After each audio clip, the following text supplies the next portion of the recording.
Oskaloosa baseball on your home for the Indians. 99.5 FM and AM 740 KMZN and all over the world at RadioKMZN.com.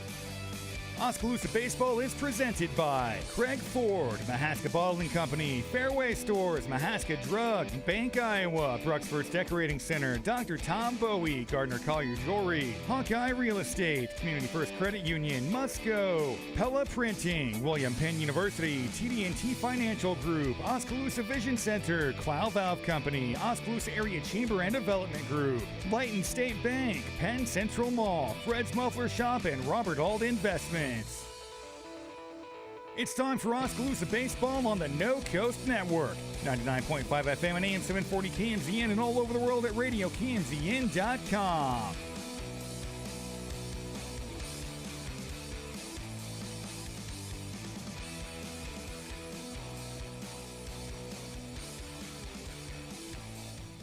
Welcome in, ladies and gentlemen. We are live from the Oskaloosa High School baseball field on Monday night, our final video broadcast of the season for Oskaloosa High School baseball. And it's going to be a dandy as Dallas Center Grimes comes to Oskaloosa to take on the Indians.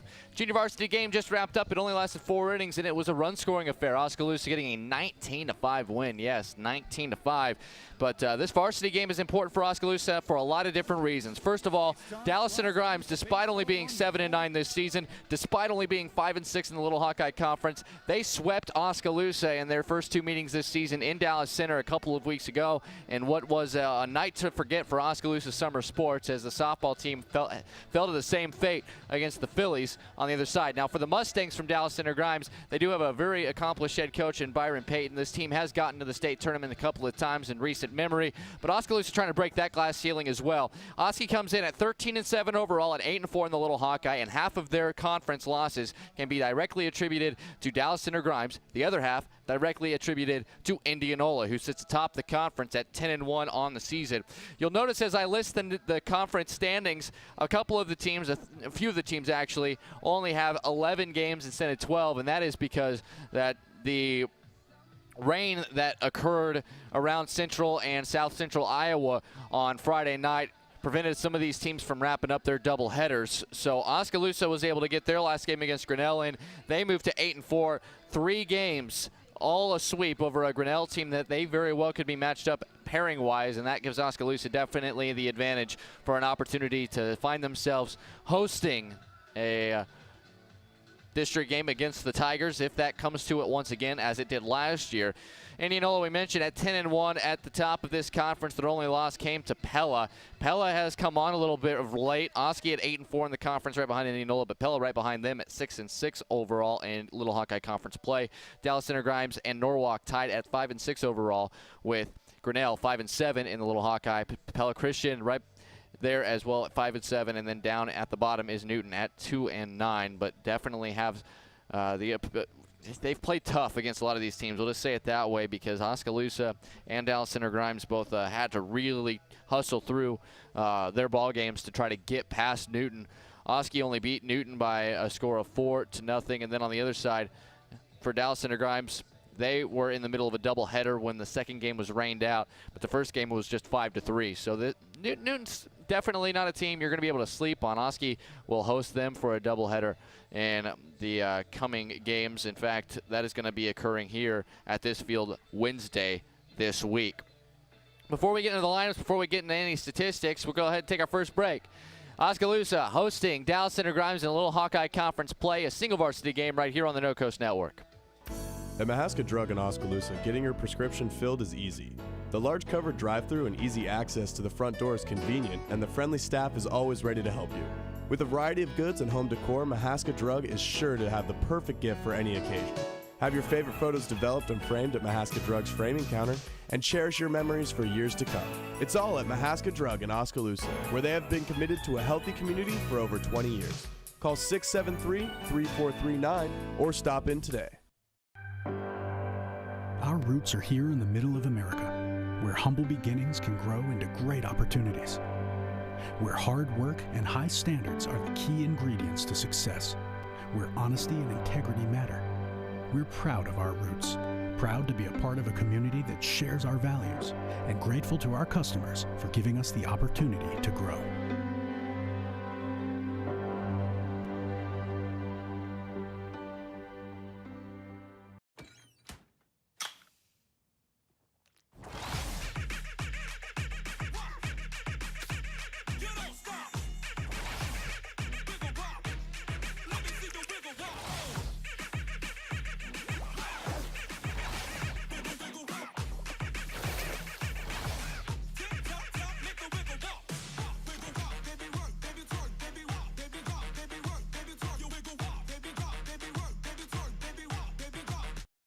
If your savings and investments are sitting on the bench instead of meeting your goals, call Timeout to examine your investment lineup. Your game plan should include getting some investment advice from an experienced investment professional. I'm Bob Auld of Robert Auld Investments, an investment advisor with over 20 years of experience in Oskaloosa and southern Iowa. I would like to assist you with your investment strategies. Call 673-9448 or toll free at 1-800-444-ALD.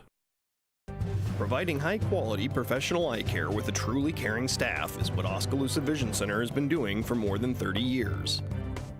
With our state-of-the-art equipment, we can provide comprehensive eye exams, prescription glasses, and contact lenses, as well as medical care like eye infection and disease treatment, emergency eye care, and pre- and post-operative aid. Newborn to adult, we have the experience to meet all your eye care needs. Oskaloosa Vision Center. Come see us today.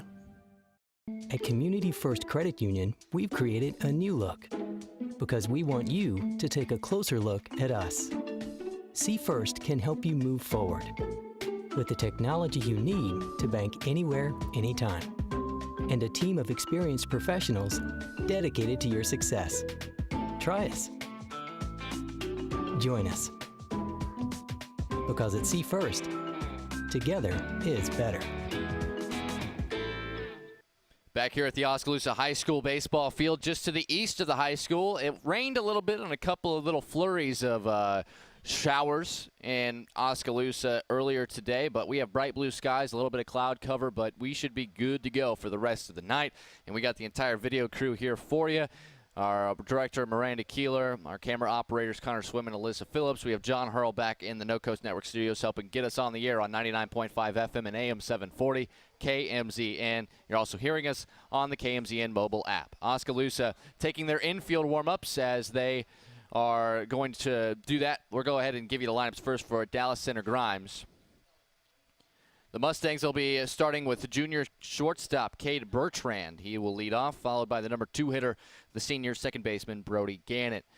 The number 3 hitter is the junior third baseman, Jordan Humphreys. Justin Beeger is the junior at first base. He is their leading hitter on the season, batting in the cleanup spot. The number 5 hitter is Brett Foreman, a senior in right field. It's Brandon Reeses, the junior catcher, batting 6th. The designated hitter is senior Hunter Baumler. The pitcher, Thomas Erickson, is a junior. He'll bat 8th, with the junior center fielder, Sean Madsen, batting 9th for the Mustangs. The DH, Hunter Baumler, who is batting 7th, will be batting for the left fielder, Justin Hanneman, who is a senior. Again, he is in left field. For Oskaloosa, as you see them warming up here, taking their infield and outfield warm-ups, it is the freshman Tyler Miller. What an outstanding freshman season he's had. He is out in right field for tonight's action. The junior left fielder Tucker Nunnekoven bats second. Junior designated hitter Blake Van Veldhuizen gets the spot at the number 3 hole. He is batting for the catcher, Keaton DeCock. He is a junior. The number 4 hitter is Peyton Krause tonight, the senior playing first base. Senior third baseman Ethan Arnold bats 5th.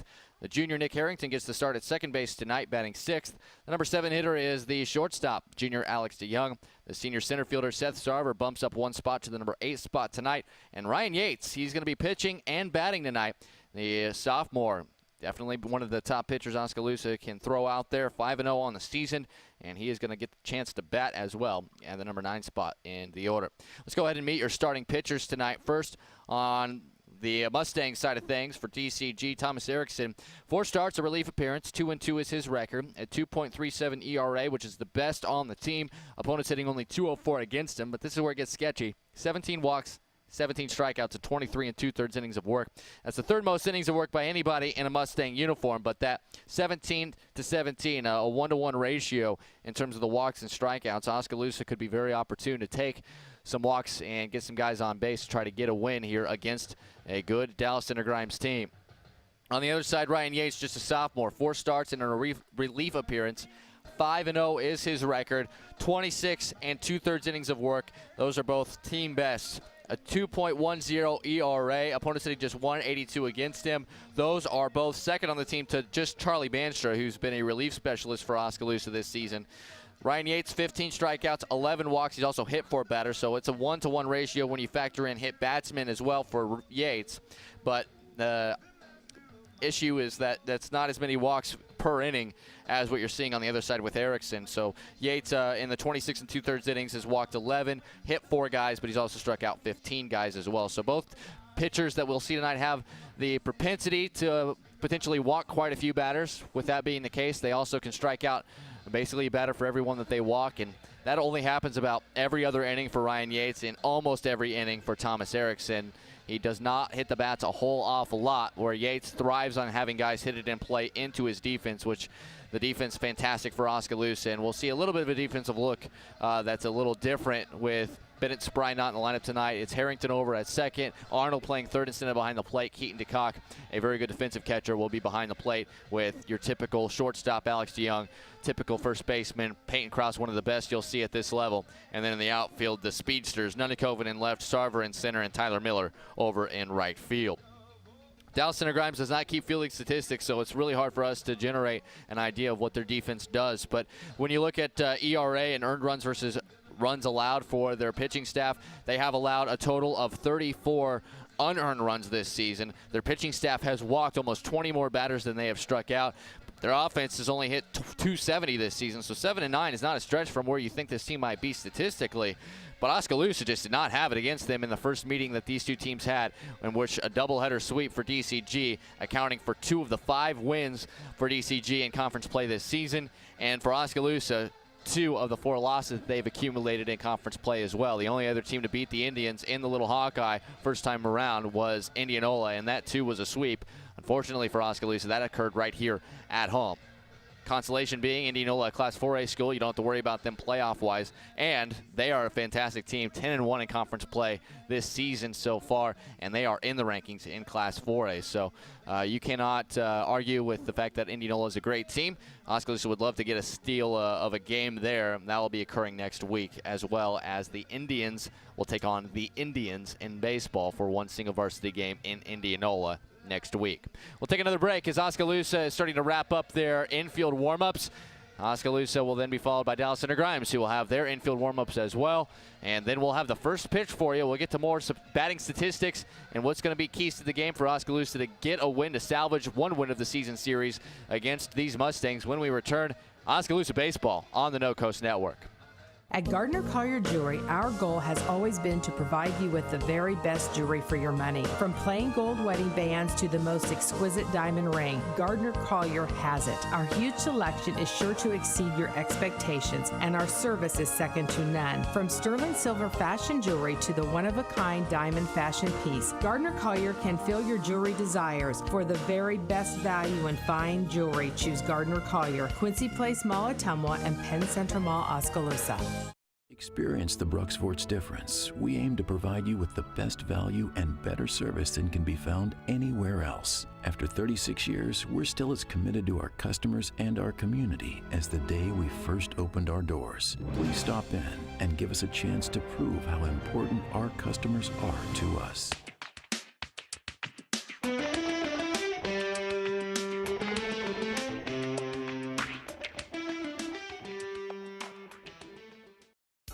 Layton State Bank understands that everyone's financial needs and goals are different. That's why it's essential for you to bank with a local bank that knows you personally and professionally. Layton State Bank is that bank. They understand your financial situation and work diligently to help you reach your financial goals. They're committed to working with you and for you every step of the way. Layton State Bank, serving you from Layton, Pella, and Monroe. Grow strong with us, member FDIC. Dreams start early, illustrated straight from the heart. Big or small, dreams take hard work to grow into reality. To bring your dreams to life, sometimes you need a little help. So surround yourself with people who believe in your dreams and count on Bank Iowa to help you reach them. Bank Iowa, for the dreamer in all of us. Hawkeye Real Estate is your one-stop source for everything real estate in Mahaska County and beyond.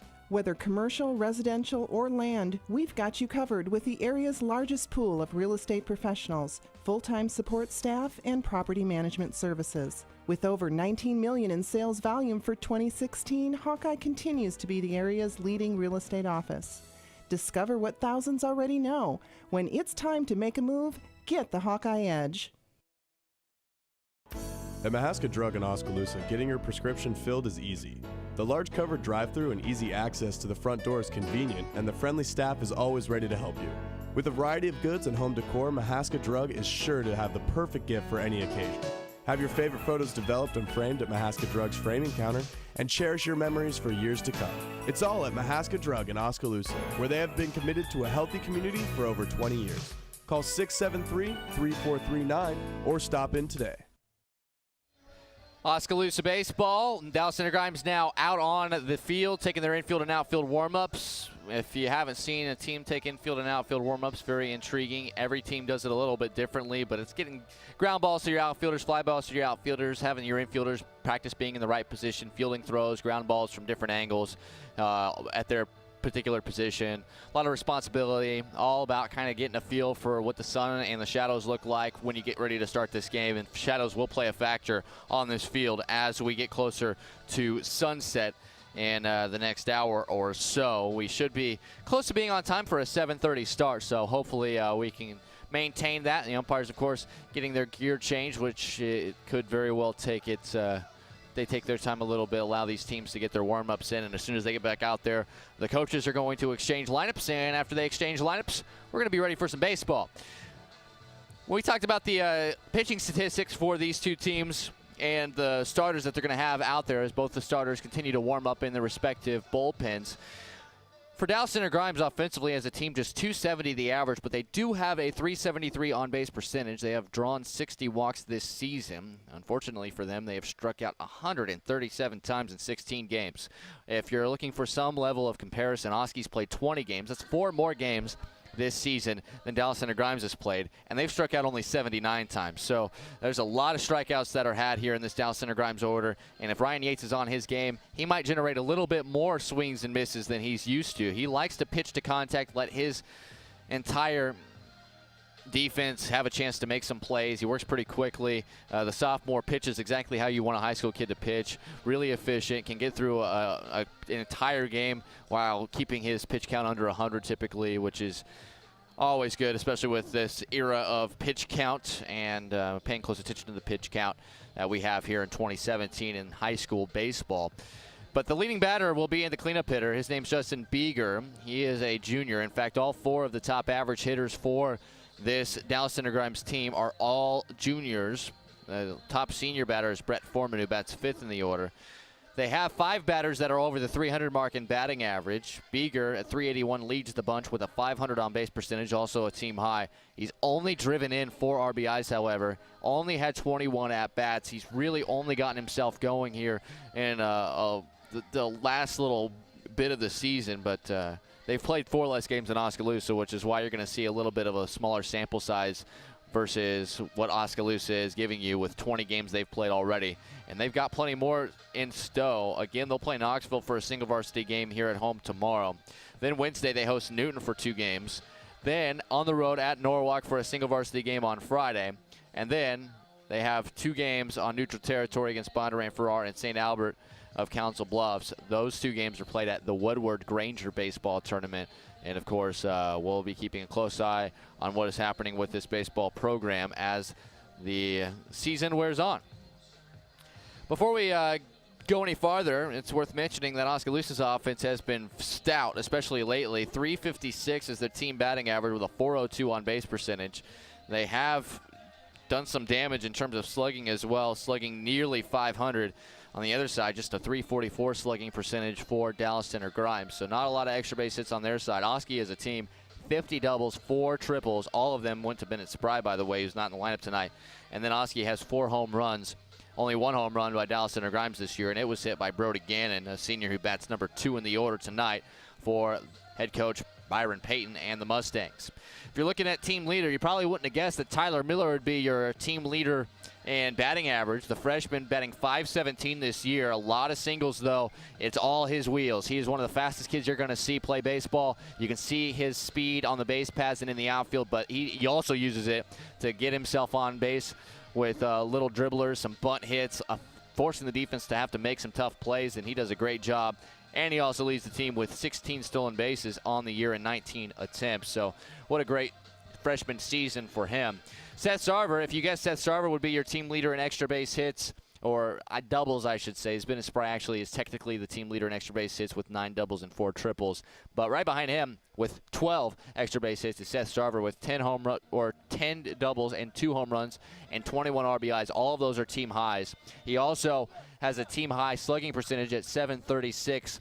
He is batting .434 with a .500 on base. This is a guy that was, I won't go as far as saying a liability offensively last year, but he's definitely in the lineup due to his work in center field and the fact that he can pitch. Also a good base runner. His strikeout numbers are still a little high, which means his batting average when balls hit and play, which is not necessarily the most ridiculous of the sabermetric numbers that you'll find, but it's an unbelievable number. He has struck out 17 times this year, which is by far and away the highest number on the team, but he has only been out at the plate 30 times. So over half of the time that he is out at the plate, he is striking out. So when he hits it in play, it is finding holes, it is finding gaps, and he uses his wheels to get himself extra bases as well.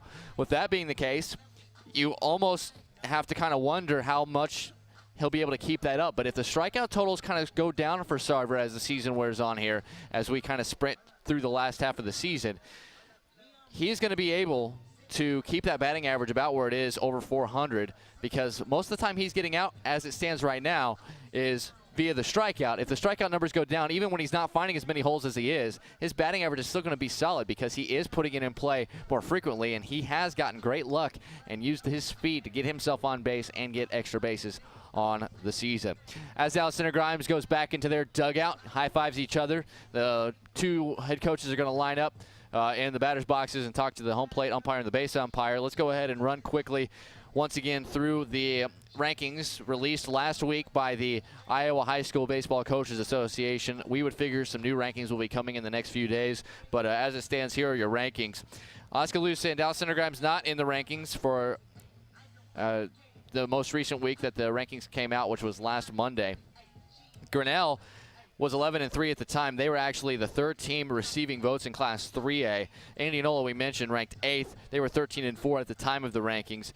They are continuing to play some outstanding baseball, so I would imagine they'll stay in the Class 4A rankings. Johnston, Waukee, and West Des Moines Dowling are your top 3 in Class 4A. In Class 3A, it's Harlan, Davenport Assumption, and Vinton-Schellsburg who are at the top. Right there, I would figure Oskaloosa, if they are able to win tonight, get a couple more wins as the week kind of wears on toward the weekend, they may find themselves at least receiving votes once again in the Baseball Coaches Association rankings. In Class 2A, we don't have any area teams. Nobody in our listening area is currently ranked or in the receiving votes category. Wilton number 1, New Hampton number 2, and Trainer number 3. In Class 1A, the top 3, the perennial powerhouse Newman Catholic of Mason City is number 1, with Northland and Don Bosco 2 and 3. Moravia, out of our listing area, is one of many teams receiving votes in Class 1A, and their conference mates Colfax Mingo is also in that mix as well. As the coaches continue to discuss National Anthem on deck, I'd like to remind you that we'll be keeping close eye on what happens in terms of district announcing. The district pairings for Class 3A and 4A should be announced sometime later this week, and we should get the brackets for Class 1A and 2A shortly thereafter, if not before. And then Class 3A and 4A brackets should be coming out the end of next week. Of the Class 1A and 2A teams in our listening area, District 8 has BGM, English Valley, Keota, Sigourney, and Tri-County of Thornburg. They actually will probably be looking up at HLV out of the South Iowa Cedar League is probably the favorite in District 8. District 10, Cardinal of Eldon and Pekin are both in that district of all Southeast Iowa Super Conference teams. But the clear favorites are Highland of Riverside and Notre Dame of Burlington. It'll be a very big surprise to see anybody other than one of those two coming out of that district. And in District 11, it is a melting pot of Bluegrass Conference teams and South Iowa Cedar League teams. Linville, Sully, Melcher Dallas, Montezuma, Moravia, North Mahaska, and Twin Cedars are all in there, along with Colfax Mingo and Moulton Udell. Colfax Mingo probably is your number 1 team going in, but Moravia, Linville, Sully, and Twin Cedars will have something to say about who comes out of District 11 in Class 1A. In Class 2A, it is District 11, which is loaded with area teams, South Central Conference teams. are Albia, Centerville, Davis County, and Eddyville, Blakesburg, Fremont. Pella Christian of the Little Hawkeye Conference and Pleasantville out of the Pride of Iowa Conference are also in that 6-team district. You're looking at a preliminary favorite. It's hard to tell. Centerville, Eddyville, Blakesburg, Fremont, and Pleasantville have very similar records this season. They play very similar competition. Davis County, just a couple wins less than them with the time that the pairings came out, and Pella Christian is playing against a very difficult schedule in the Little Hawkeye Conference, and they are right there as well. Albion probably the only team that you couldn't give a chance of winning that District 11 title. And then our last area team of the pairings that we know is in District 14 in Class 2A. That is PCM, Prairie City Monroe. They're going to have a legitimate chance to challenge Van Meter and Roland Story at the top of that district, but it will be tough. PCM may get the second bye. They would, of course, be challenging conference mate Roland Story out of the heart of Iowa Conference. And Collins, Maxwell Baxter, Ogden, and Woodward Academy are the teams that will probably struggle in that District 14 bracket when it's announced.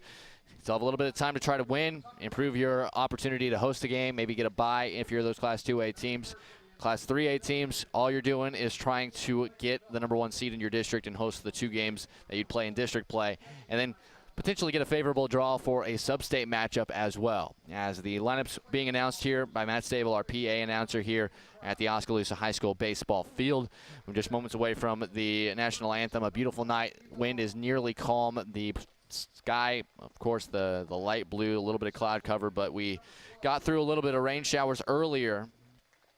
Those rain showers were obviously something that we expected. It was in the forecast, but we are pleasantly surprised with how little rain we actually got. Just enough to get everything wet, but we should be good to go for the rest of tonight. Just 79 degrees, a beautiful night for some baseball here in Oskaloosa. Down the hill, beyond our left field wall, you'll see some folks with the lawn chairs at the top of the hill watching the softball team take on Dallas Intergrimes, looking also to salvage one game out of their doubleheader that they lost against Dallas Intergrimes earlier this season. Before we go farther, let's listen in to our national anthem.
The national anthem here live at the Oskaloosa High School baseball field. Let's go ahead and tell you, our radio listeners, what the teams are wearing. Dallas Intergrimes, the visiting team tonight, wearing red uniforms with white DCG and block lettering across the chest. They have red numbers, a little bit off red, trimmed in white on the front and the back. They also have white outline on the jerseys as well.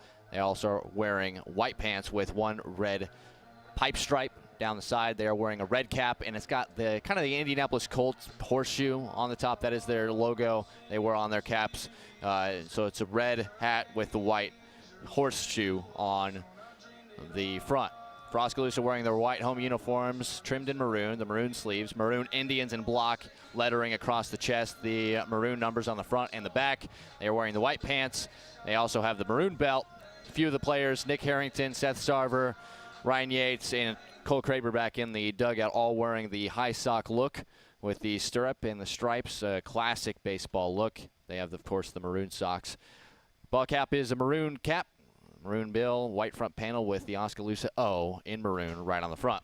Oskaloosa warms up. Ryan Yates, once again, a quick recap of his numbers. 5-0 on the year, a 2.10 ERA.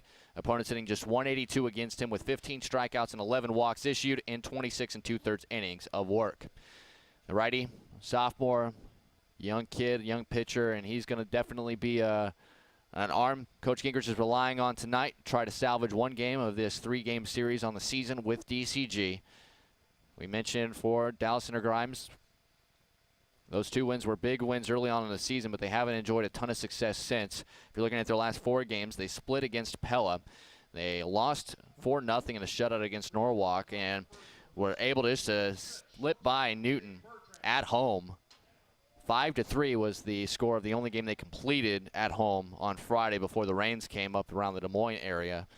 But not playing their best baseball of late. We'll see if Oskaloosa can capitalize and try to get another win as the Indians are looking to turn a corner this season and continue to build some consistency.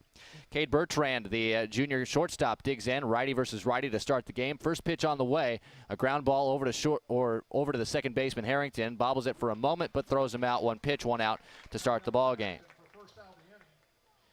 Harrington not played a ton of second base this season, so he gets tested right away. Our first pitch tonight, 7:38 in the evening on a beautiful night here in Oskaloosa. And Brody Gannon, the senior second baseman, the only guy this season that's hit a home run for Dallas Center Grimes, but he only has 3 runs driven in, batting .256 on the year, but he does have an impressive .396 on base percentage, having walked 8 times. Has struck out 16 times, though, which is something that is pretty common for this team. A lot of strikeouts up and down this order, as Gannon takes strike 1 from Ryan Yates, 0-1. We mentioned Yates not really a strikeout pitcher, but could get some, a little bit more than he's used to with a team that strikes out an awful lot. And Dallas Center Grimes, that's outside 1-1. We mentioned DCG through the first 16 games this season have struck out 137 times. As this is a ground ball over to Arnold at the hot corner across the diamond. High throw. Krause reels it in, lands on the bag when he comes back down to earth. And that shows you the athleticism Krause has. He's been saving throws in the dirt all season. Why not show a little elevation? 2 quick outs, and that'll bring up the number 3 hitter, Jordan Humphreys, the junior at third base tonight. He is batting .222 on the year with a .333 on base percentage. 8 knocked in. He has walked 8 times, but he struck out 17 times. In fact, most of the guys in the order that have played most of the season have double-digit strikeouts, whereas Oskaloosa only has 3 guys with double-digit strikeouts on the year. That breaker is in there for a strike to start out Humphreys, 0-1. Defense behind Yates. Tucker Nunnikoven in left. Seth Sarver is in center. Tyler Miller in right. We'll get to the infield after this pitch. This a swing and a miss. Quickly 0-2. Ethan Arnold getting the start at third base. A night off from behind the plate. Alex DeYoung at short with Nick Harrington at second and Peyton Krause at first. Keaton DeCock is your catcher for Oskaloosa. 0-2 from Yates on the way. Off the outside corner, good frame attempt there by DeCock. Nothing doing. 1-2 the count. 2 outs, and the base is empty for the Mustangs. Infield, outfield pretty much straight up. Sarver a couple steps toward left center. Is that one buried in the dirt from Yates? It's 2-2. Pitch count, if you're Oskaloosa, you're probably not going to need to worry too much. Next scheduled start for Yates will obviously depend on, as that's just outside, and it's full 3-2. If you're looking at the order of the games this week, just one single game at Norwalk on Friday, which would be a game that he could find himself as there's a called third strike. We'll get to that when he comes back out for his second inning, but a 1-2-3 inning to start things. After 1/2 inning of play, Dallas Center Grimes nothing, and Oskaloosa coming to the bat when we return right here on the No Coast Network. Our roots are here in the middle of America, where humble beginnings can grow into great opportunities, where hard work and high standards are the key ingredients to success, where honesty and integrity matter. We're proud of our roots, proud to be a part of a community that shares our values, and grateful to our customers for giving us the opportunity to grow.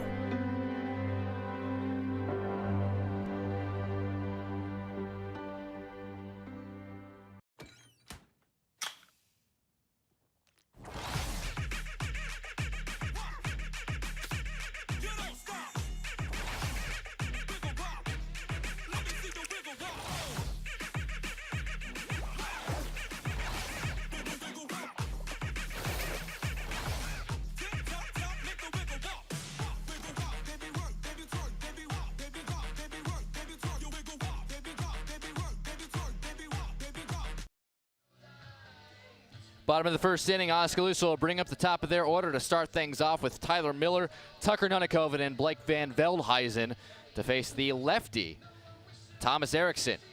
Erickson, junior, starting 4 games so far this year, a 1 relief appearance, 2-2 his record, a 2.37 ERA. That's tops on the team.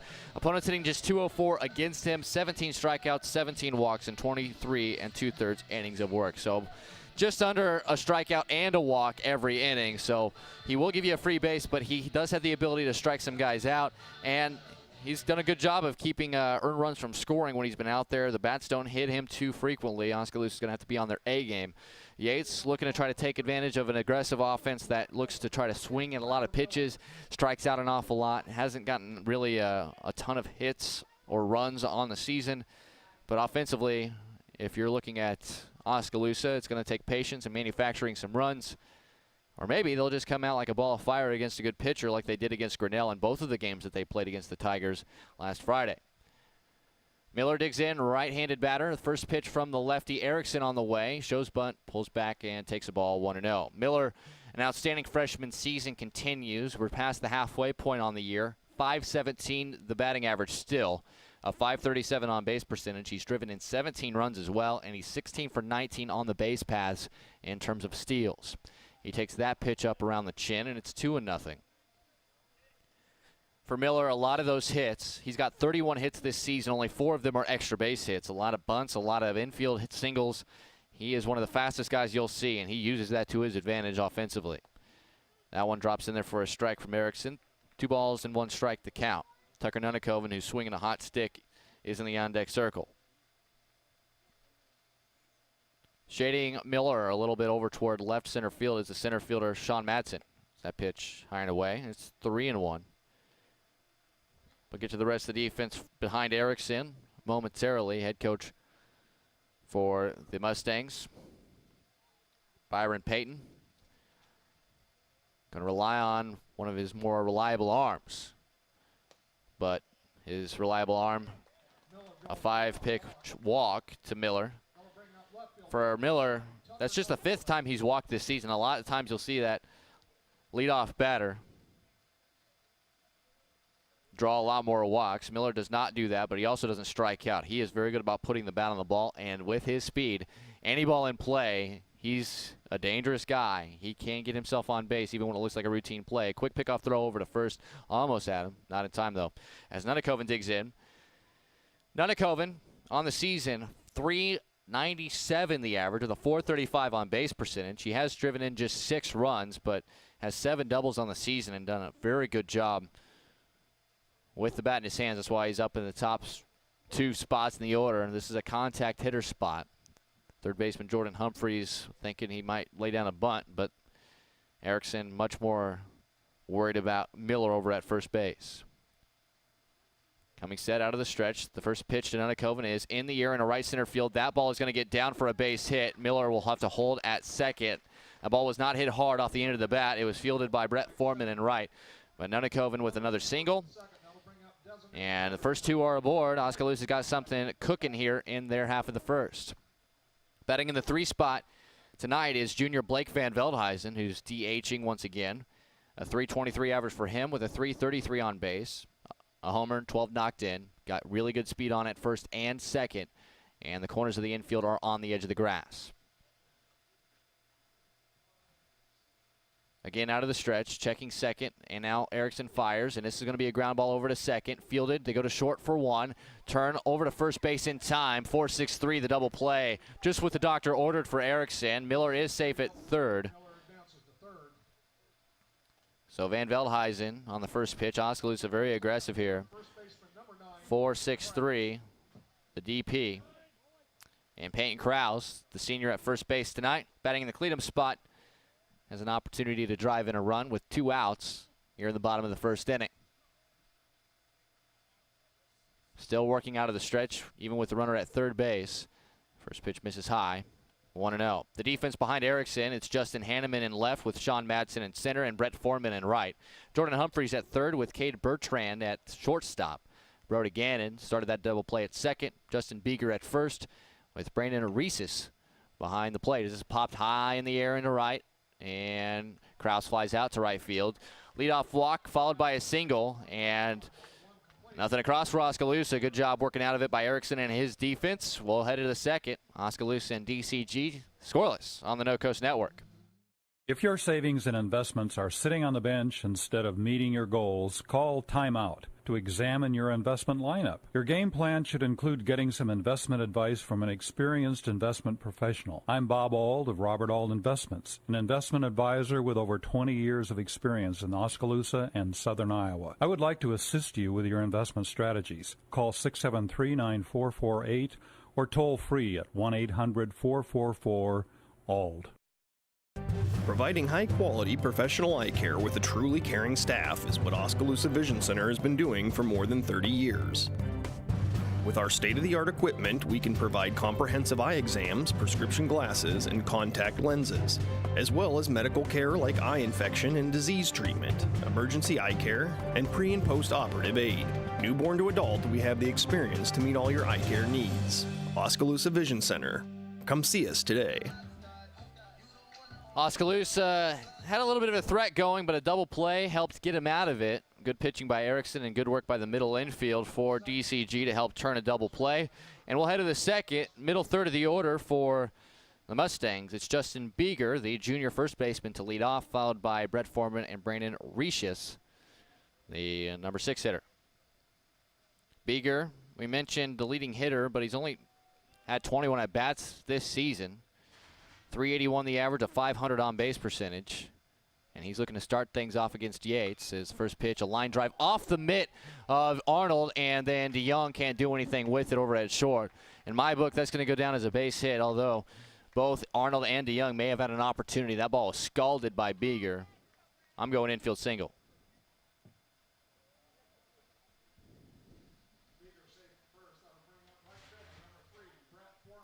So Brett Foreman, the senior right fielder, with a runner on first and nobody out here for the Mustangs.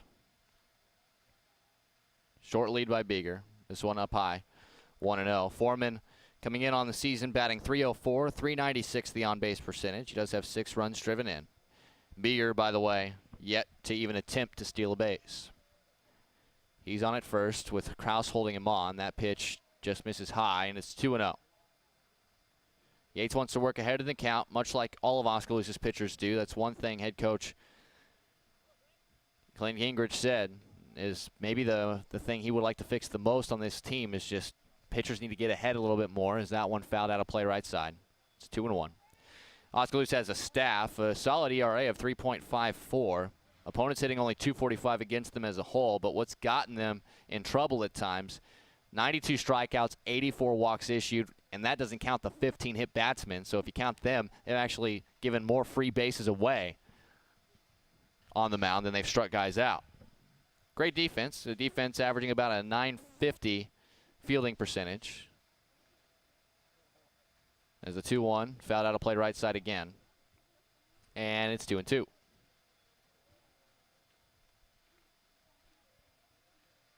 On deck, Brandon Recius, the junior behind the plate for DCG. Get to his numbers in a moment. He's been a solid regular in the middle of this order for the Mustangs this season as well. Yates 2-2. And that one just getting a piece of it, fouling it off. Still 2-2 to count.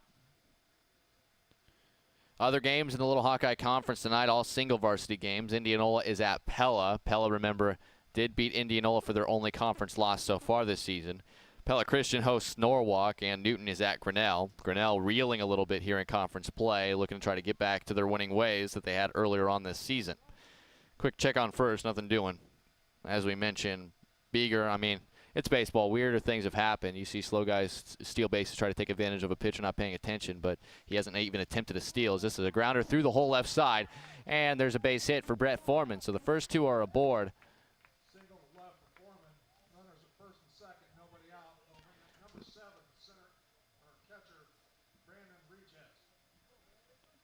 So Recius, a junior catcher, comes to the plate. And we mentioned as a regular, he's played in 15 of the 16 games, started 12 of them. .375 the average, a .488 on base. He has driven in 6, so with nobody out, much like Oskaloosa in the bottom of the first, Oskaloosa's defense going to have to help out against the lefty bat, Riches. And the first pitch, and therefore a strike, 0-1. Oskaloosa's outfield very deep, giving a big gap out in left center field with Sarver a couple of steps toward right center for the lefty. Here's the 0-1. There's a strike as well. So getting ahead this time is Yates. And against a powerful hitter, he's got the advantage. No balls and 2 strikes. Nobody out. Runners on first and second. Kraus playing behind the runner at first. Sun blazing everyone in the eyes at this point. The 0-2 on the way.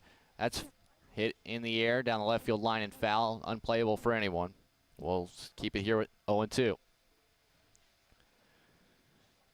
It's interesting, some of the shadows, the dugout, the press box will cast shadows over third base and first base first. And then kind of as the sun continues to set, there's not a lot in the way of trees that will give you some odd-looking shadows. It's really all about light poles, the press box, the dugouts. And then when it kind of gets dark, the lights are going to be on by the time it gets dark enough for those shadows to really stretch across the field. As that pitch misses outside, it's 1-2. The DH, Hunter Baumler, is on deck for the Mustangs. Barring a triple play, he'll bat. DeYoung dancing around behind the runner at second as this ball hit high in the air to center field, way back. Sarver is up against the wall, and it's over the wall. How do you like that? Brandon Riches hits just the second DCG homer of the season, his first.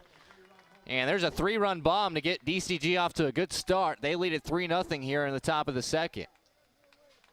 That ball was a moonshot, and you were just waiting for it to come down. Sarver playing deep already, didn't really have to turn and run after it. And you're thinking as he was getting close to the wall, the way he was looking up at it, he might have had a play on it. But then it was over his head, over the wall, and rolled down Big Bertha, the hill down there.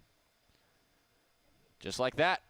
3-0 DCG, still nobody out here in their half of the second, and that'll bring up the number 7 hitter, senior DH, Hunter Baumler. Baumler coming in on the season, batting .206, a .222 on base percentage, 4 RBI.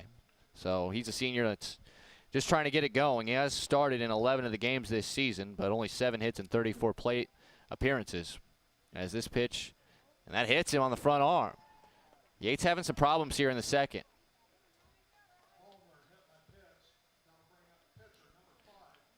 So hard hit ball resulting in a single in my book to the left side. Then a single through the left side by Foreman. Riches a 3-run jack over the center field wall, and then Baumler on the first pitch he sees is hit.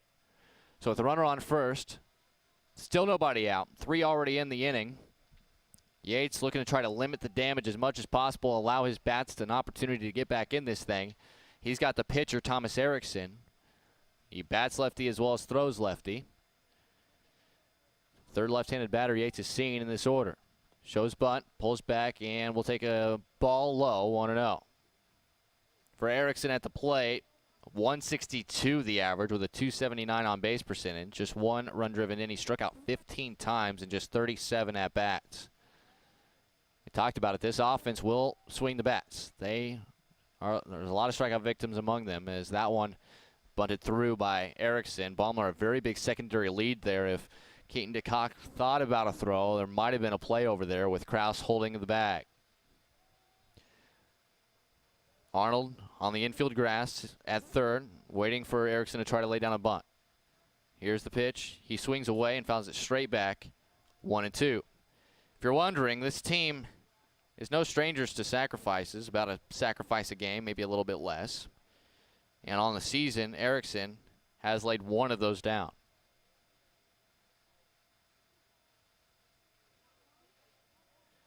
Yates working out of the stretch once again, just looking to try to re-find his groove. That one comes across the inside corner for a called third strike. Second strikeout recorded by Yates, and that's the first out of the inning, and an important one. As the bottom of the order, number 9 hitter, Sean Madsen, the junior center fielder. He is batting .294 on the year, a .385 on base percentage, but he struck out a team-high 18 times this year. As they got the runner picked off, Yates chases him, throws it over to Kraus, who applies the tag for the out. The pickoff goes 1-3. I talked about it, the secondary lead there was awfully large when the 8-hitter, Erickson, was attempting to lay down the bunt. Not a surprise to see Yates go right back to check on him at first and had him leaning the wrong direction by a lot. So with 2 outs now and the base is empty, Madsen will bat. First pitch on the way to him, and that one's chopped foul toward the third base side dugout. Occupied by DCG, 0-1.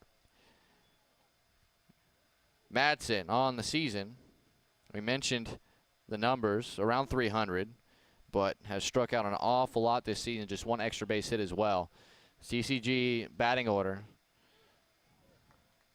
There's just not a lot of material there numbers-wise, but they have scored runs. They scored runs against Oskaloosa in the games they played against them earlier this season. Yates is going to have to be careful to tread lightly. Already down 3-0 on the 3-run homer this inning by Brandon Reeses. That one bounced in there. It's 1-2. 2 outs, nobody on as we near the top of the 8 o'clock hour here in Oskaloosa. Yates back in the windup, the 1-2. Comes in high. And it's 2-2. Oskaloosa wants to continue to win ball games. This is a big one for them. Knoxville tomorrow is a big one. Newton, a couple of big ones as well. As that just misses outside. And it's full again, 3-2. I say that these are big because these are kind of the last grouping of games against solid-sized schools. Is this a swing and a miss? And 3 strikeouts for Yates, gets out of the inning, but does allow a 3-run homer to Brandon Reeses. We'll pick up our conversation on Oskaloosa this week when we return. Going to the bottom of the second, 3-0 Mustangs right here on the No Coast Network. At Community First Credit Union, we've created a new look because we want you to take a closer look at us. See First can help you move forward with the technology you need to bank anywhere, anytime, and a team of experienced professionals dedicated to your success. Try us. Join us. Because at See First, together is better.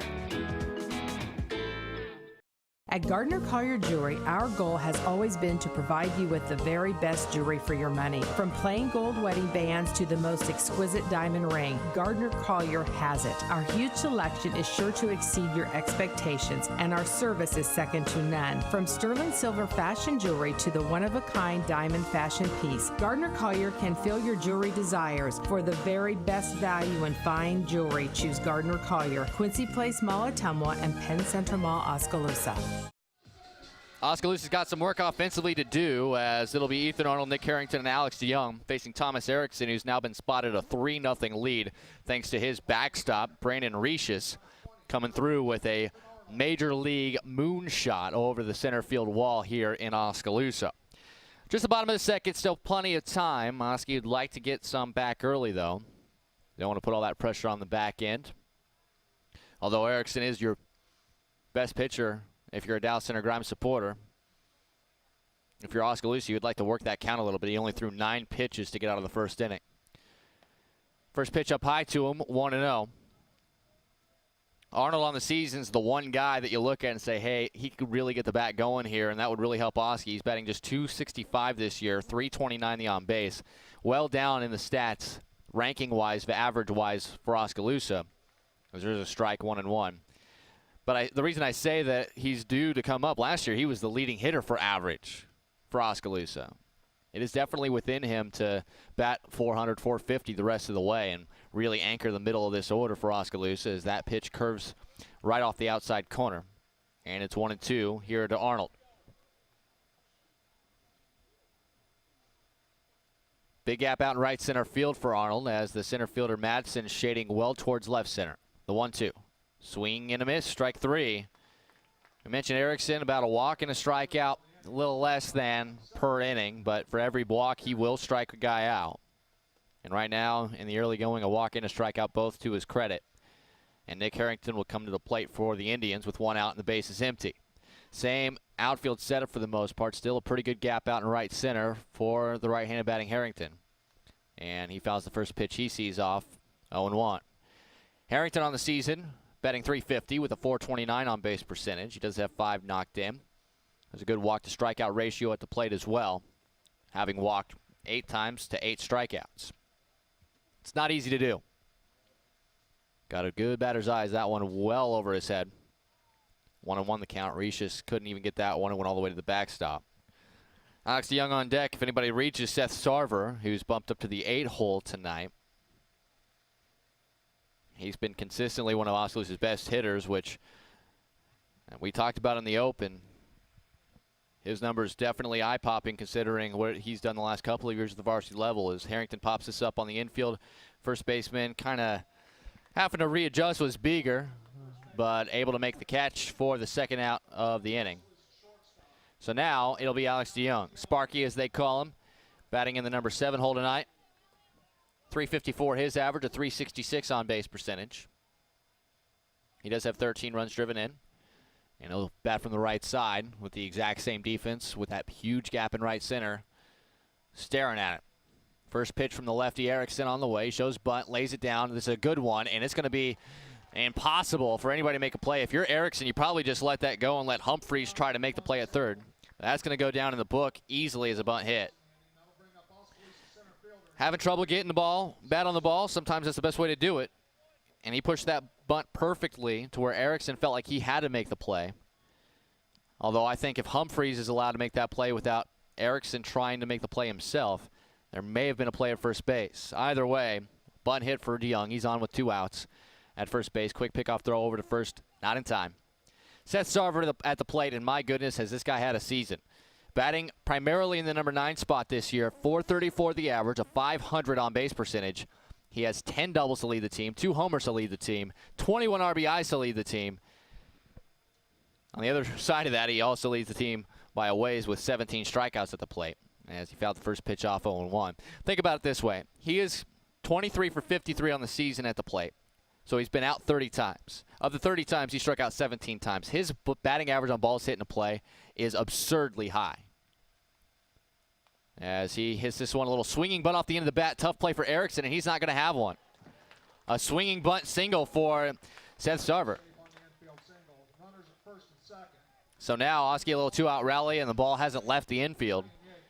But just to finish up on Sarver, that batting average on balls hit in play likely is going to drop at some point. So if he keeps that strikeout number down the rest of the season, there's a really good chance that he could bat 400 on the year as a whole, which probably would catch everyone by surprise.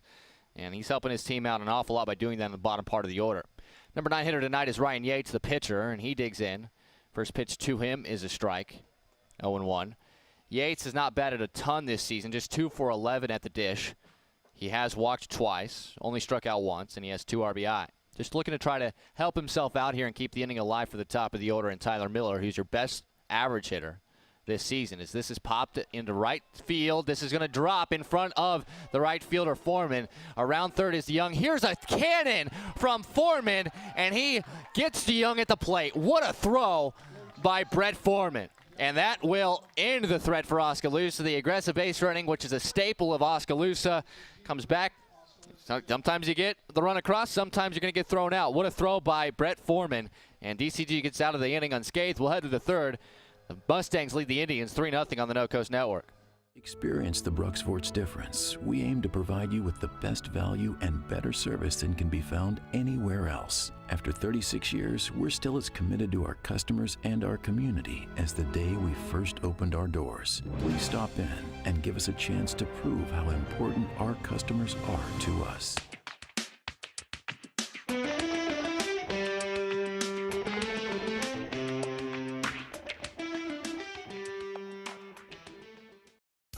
Layton State Bank understands that everyone's financial needs and goals are different. That's why it's essential for you to bank with a local bank that knows you personally and professionally. Layton State Bank is that bank. They understand your financial situation and work diligently to help you reach your financial goals. They're committed to working with you and for you every step of the way. Layton State Bank, serving you from Layton, Pella, and Monroe. Grow strong with us, member FDIC. Ryan Yates singled Thought maybe that would extend the inning. Alex Young trying to score. And what a throw by Brett Foreman out in right field for Dallas Center Grimes to, just before DeYoung came and slid in, threw it right to Brandon Reicius. They able to make the tag just before DeYoung scored, keep Oskaloosa off the scoreboard, and we head to the top of the third. DCG looking to add more with the top of their order due up. Cade Bertrand, Brody Gannon, and Jordan Humphreys due up. A couple innings ago, we were talking about why this week is so important for Oskaloosa. You want to have an opportunity for a team that really wants to try to get themselves to Principal Park. You want to get them as least a stressful district and sub-state draw as you possibly can. Now, you're going to play good teams. That's just part of the deal. You only play good teams as you move farther along. But you want to get those first two games, those district games, here at home if you can, and that's going to take wins. They look at wins and losses more than anything else. As the first pitch from Yates to Bertrand misses in the dirt and away, 1-0. So if you are able to come back and beat this solid DCG team, Knoxville's had a great season. You're able to beat them once again. Got Newton twice, conference opponent, bigger school. So there's a strike from Yates, 1-1. If you get through Wednesday 4-0, and I'm not saying you have to, would be nice if you're Oskaloosa. All of a sudden you're sitting at 17-7, and it's going to be really hard for the Iowa High School Athletic Association to say that you're not good enough to host 2 games in district play. It's 1-2 now to Bertrand, who grounded over to Harrington at second, first time up in the first, and he lines this right at Harrington at second for the first out of the inning. That'll bring up Brody Gannon. Gannon, the senior, grounded over to Ethan Arnold, first time up back in the first inning.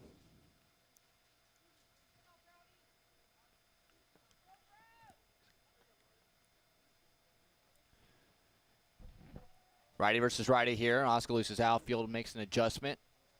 And the first pitch is a swing and a miss. 0-1. We talked about it. They will swing and miss quite often. But as we saw last inning, when they make contact, they can make solid contact. 2 solid singles and then a bomb home run over the center field wall. The 0-1. Check swing. And they're going to, thought there might be an appeal. They will not appeal. It is 1-1. In high school, you see a lot of the coaches ask for an appeal. Sometimes the catcher just doesn't think about the appeal. They have a pretty good look at it. See in Major League Baseball, if it's anywhere close, that catcher is immediately asking the home plate umpire to ask for help down the baseline. Not the case here in the high school game. It's a 1-1 on the way. That's up high. 2-1. I always found it very tough, though. You know, it's really a judgment call based on the umpire. There's no black and white description of what a swing is on a check swing. That's a strike at the knees. A little bit of a late call from the home plate umpire, but Yates will take it. 2-2 the count, 1 out, bases empty. 10 minutes past the top of the 8 o'clock hour here. And Oskaloosa, the 2-2 on the way. And there's a beautiful breaker across the outside corner for a strike 3. 4th strikeout recorded by Yates, 2nd out of the inning. And that'll bring up Jordan Humphreys, who was a strikeout victim first time up in the first.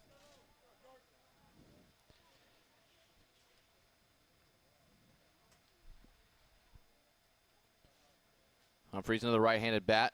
Sarver in center kind of straightens up towards center a little bit. Just shading slightly over to left center as the first pitch misses 1-0.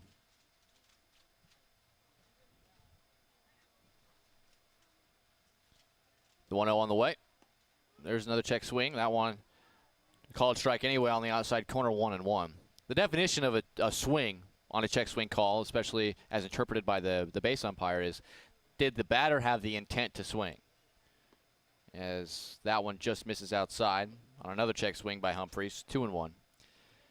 That can be defined as a lot of things, but what it's not defined as is the wrist break or the hips break or the bat crosses the front of the plate. None of that stuff really factors in except for the eye test for an umpire, as it's now 2-2 after a foul ball.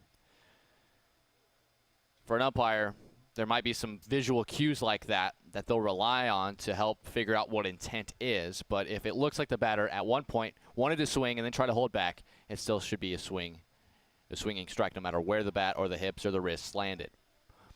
Quickly 3-2 here to Jordan Humphreys. 2 out, space is empty for the Mustangs. Some shadows covering up. The press box shadow covering up shortstop and third base. As this pitch off the outside corner and ball 4 issued. First walk from Yates in the ball game. Humphreys is aboard.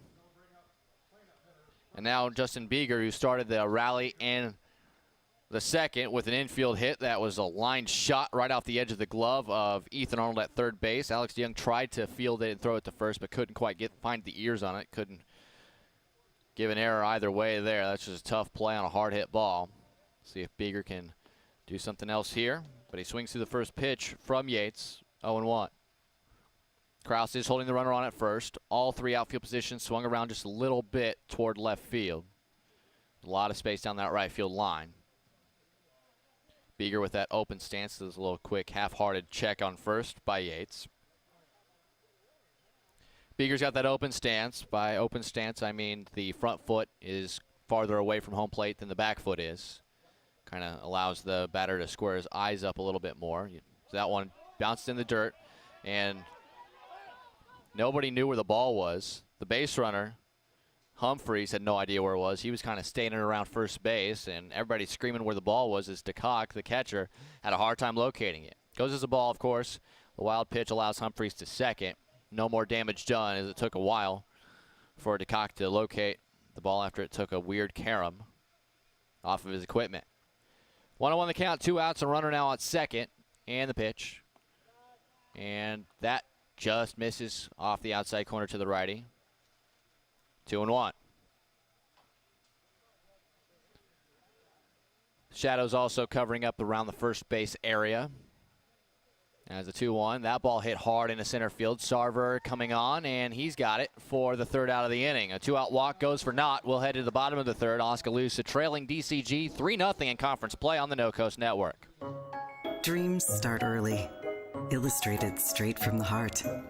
Big or small, dreams take hard work to grow into reality. To bring your dreams to life, sometimes you need a little help. So surround yourself with people who believe in your dreams and count on Bank Iowa to help you reach them. Bank Iowa, for the dreamer in all of us. Hawkeye Real Estate is your one-stop source for everything real estate in Mahaska County and beyond. Whether commercial, residential, or land, we've got you covered with the area's largest pool of real estate professionals, full-time support staff, and property management services. With over $19 million in sales volume for 2016, Hawkeye continues to be the area's leading real estate office. Discover what thousands already know. When it's time to make a move, get the Hawkeye Edge. Oskaloosa trailing by a score of 3-0, and Thomas Erickson continues to work. The junior, we mentioned, spotted a 3-run lead on a 3-run home run by his catcher Brandon Reishes. In the second, Oskaloosa going to be sitting at the top of their lineup to try to get to Erickson. Now the bottom of the order was doing some work. Bunt hit by DeYoung, infield hit by Sarver, and then Yates had a bloop single into right. But the inning ended after right fielder Brett Foreman gunned out DeYoung at the plate. That'll set it back up to the top of the Oskaloosa order. We'll see if the top of the order can start to share some of that success that the bottom of the order had first time through. Tyler Miller leads off for Oski. The first pitch from the lefty Erickson on the way. That's in there for a strike, 0-1. Miller drew a 5-pitch walk, advanced over to third, but didn't get any farther in the first inning. Erickson in the windup, delivers. That ball hit hard into left field, and that's going to be past the left fielder, Hanneman.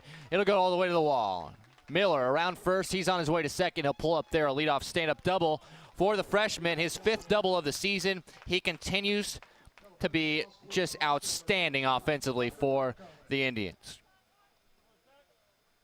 That'll bring up Tucker Nunnekoven.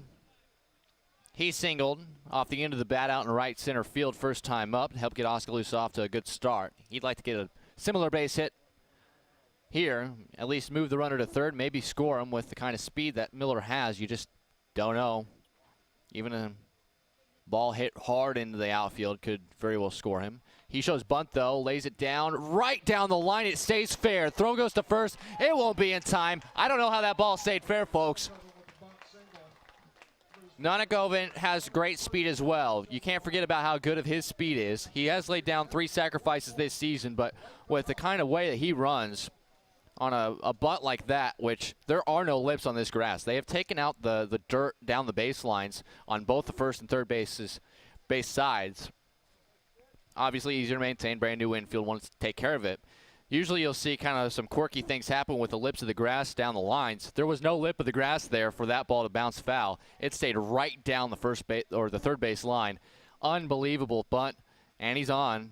Nanakoven at first, Miller at second. Quick pickoff throw over to first is not in time. And Blake Van Veldhuizen, who grounded into a 4-6-3 double play first time up, is going to be looking to try to get a little bit of vengeance as he shows bunts here. Runner goes. That one outside. Throw goes down to second base. Nanakoven ahead of the tag. Bang, bang play. A good throw that time by Riches. Tag applied by Bertrand, but not in time. So with Nanakoven at second. And Miller on at third. An 0-1 count here to Van Veldhuizen, who was showing bunt. Be surprised to see him bunt here. There's another good curveball on the outside corner. It's 0-2. Van Veldhuizen a power bat, but he's got some good runners out there. Anything that's in the outfield could score 1. Time called. It's actually 1-1 the count, not 2-0 or 0-2. So 1 ball, 1 strike here to Van Veldhuizen. Corner or runner, the fielder rather at first base, Beeger, is 3 feet in on the grass at first, just in case. That's fouled back. 1-2. Rest of the infield about normal depth. Double play obviously not in order now as Nanakoven picked up a steal. His 9th steal in 11 attempts this year. Outfield slightly swung around to the left. 1 ball, 2 strikes. Out of the stretch, Erickson checks second and fires. Just low. Count even at 2. Peyton Krause on deck. Still nobody out. Oski down 3-0. This could be a good opportunity to get at least a couple of these runs back. Again, Erickson the set and the delivery. That ball hit high in the air into right field. Backing up is Foreman. Now he turns all the way around, and it gets off of the edge of his glove and against the wall. 2 runs will score. Pulling up at second with a double, Van Veldhuizen, and it's just like that, 3-2. That ball had a lot of legs on it. We saw the home run hit by Riches a couple of half innings ago. That ball was hit very high in the air and just carried and carried and carried. There's not really any wind to speak of right now, but the baseball just carrying well here tonight. Miller and Nanakoven both scored 2 RBIs for Van Veldhuizen. That gets his total on the season of 14. He's at second for Peyton Krause. Still nobody out here in the inning.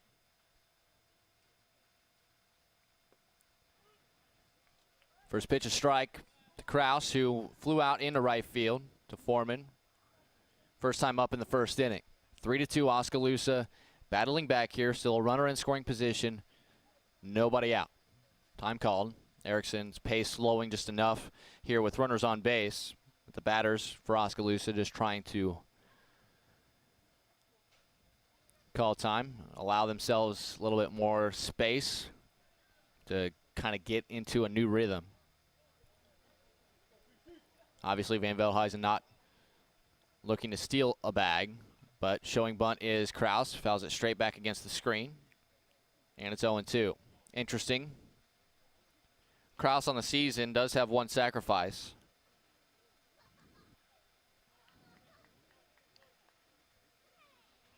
Coach Gingrich not afraid to play a little bit of small ball if he feels like he can utilize that to his advantage. Big curveball, that one high though. When it crosses the front of the plate, that's where it's locked in from the home plate umpire. That one just a little too high, although it looked good if you were just watching Riches catch it behind home plate. Again, out of the stretch, 1-2. Quick pickoff throw behind Van Veldhuizen, and they would have had him, but the ball just a little wide of the shortstop Bertrand, who came flying behind Erickson, or behind Van Veldhuizen, and Erickson's throw just a little wide. But if that throw is receivable, they may have had Van Veldhuizen there with that secondary lead. That was a good pickoff move. Still 1-2, nobody out. So they were unable to get the out there. The pitch And just getting a piece of it to stay alive is Kraus, still 1-2. We mentioned Oskaloosa next in action tomorrow night. That's against Knoxville.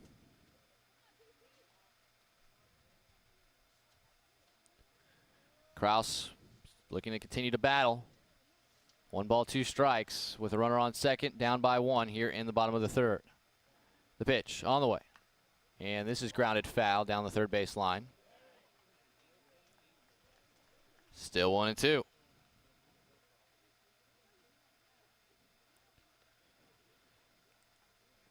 Next conference game, of course, against Newton for Oskaloosa. Doubleheader against Grinnell at home for Dallas Center Grimes on Wednesday. Also play their single varsity game against Indianola on the road on Thursday. The 1-2, and Kraus, little chopper up the middle, and that's going to go over the glove of the shortstop. Bertrand was there, but that ball had a lot of top spin and bounded right over his mitt. That'll go down as a single for Kraus, and that moves Van Veldhuizen to third with still nobody out. So the last 7 batters for Oskaloosa have reached via a hit. The last 3 batters, infield hit, bloop single in the second. No runs scored, however. Then a double, infield hit on a bunt, double to the right field wall by Van Veldhuizen, and then a single up the middle by Kraus. So the last 7 guys who have faced Erickson have all gotten hits.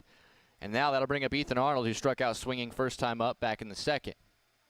Tying run out at third. First pitch fouled straight back over everything. 0-1. More shadows continue to cover up different splotches of the ball field here. Lights are on, which will ease that transition a little bit. The 0-1. That one right off the fists. Arnold able to foul it off quickly. 0-2. These are the kind of at-bats that you'd like to see your senior, one of your best hitters over his career, Ethan Arnold, find a way to get this run home one way or another, help get him going a little bit. Always important to get a senior batter going at the right time here, second half of the season. Erickson's 0-2. Another foul right off the fist. We'll do it again. Don't have the greatest speed out there. Kraus deceptively quick, though, over at first base. And then you got big Blake Van Veldhuizen over at third. Oski already has 2 runs in on the Van Veldhuizen double, scoring Nunnekoven and Miller this inning. They still trail it, though, 3-2 to DCG. Just the bottom of the third. Erickson, quick peek at third, looks over at first. Out of the stretch, the 0-2. And that ball, a ground ball, just foul. Now, if that hits Van Veldhuizen in fair territory, that is an out. Van Veldhuizen is out. But that's why you teach the base runner at third. Be a solid 3 or 4 feet in foul ground at third while you take your lead. That way, if you do get hit by a ball, which almost happened there, it's just still a foul ball. He is not out. It's one of the worst ways you could possibly get out. Not only does it not feel good to the base runner, but it's friendly fire on a ball that was a live ball, hit by your own teammate. Hit. That's the one time you can be hit with the ball and actually be called out. As Arnold, again, hanging tough, fouls this out of play right side. With that being said, Arnold continues to battle. The 6th pitch of the at-bat is upcoming. Coach Clint Gingrich keeps track of quality at-bats. One of the quality at-bat criteria is an at-bat that's 6 pitches or longer that does not end a strikeout. And that's what I was talking about. Only 21 pitches coming into the inning for Erickson. Here's the pitch. This one popped up right side, and that's out of play. This is a true battle here. A senior trying to get his bat hot. A junior in Erickson really just trying to find that out pitch.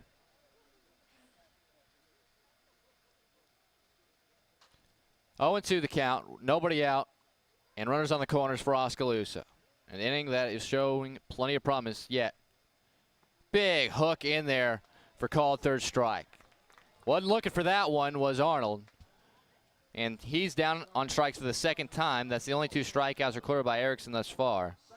And that is the first out of the inning. And now Nick Harrington, the batter. He popped out to the first baseman, Justin Beeger. First time up, back in the second. Kraus being held on by Beeger at first. Still runners on the corners, just the one out. This is popped up, foul ground. Hits the top of our press box here. 0-1.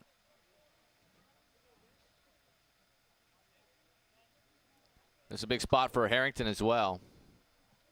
He's a guy, he's got good numbers on the season, but he'd like to even get a little hotter at the plate.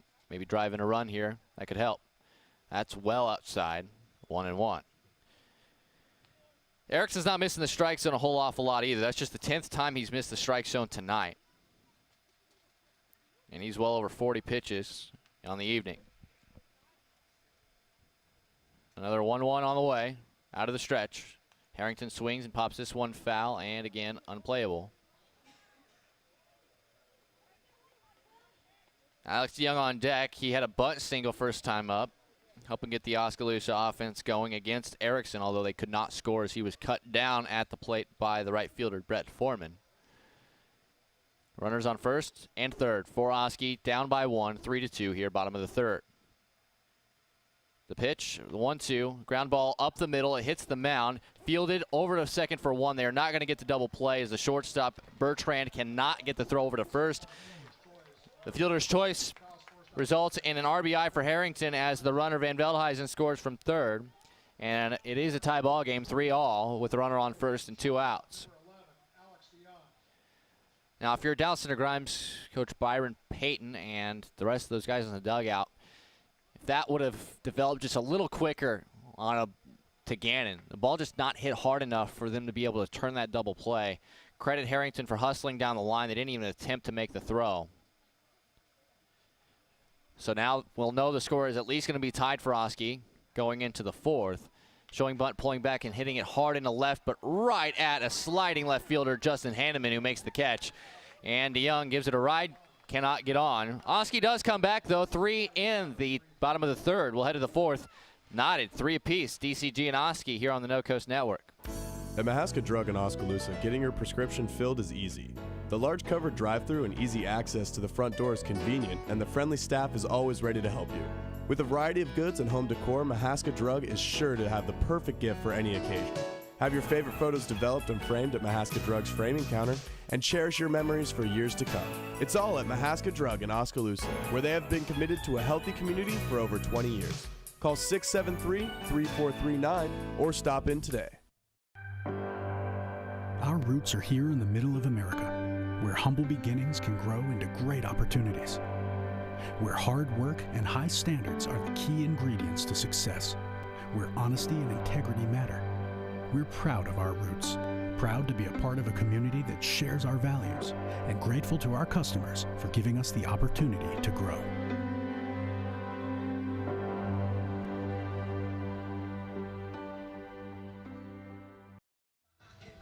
Oskaloosa comes back offensively, gives Ryan Yates a little bit of run support. And we're tied at 3 as we head to the middle portion of this game. It's going to be the top of the 4th. Brett Foreman, Brandon Recius, and the DH Hunter Baumler. Those are your 3 scheduled hitters for the Mustangs. So for Foreman, he singled into left field, right through the hole. Helped set the table for Recius, who's on deck. We had a 3-run homer to account for all 3 runs for DCG so far this game.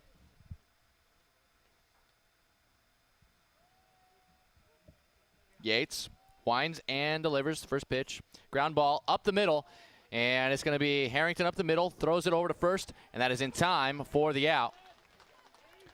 4-3. Harrington up the middle. That was a nice play.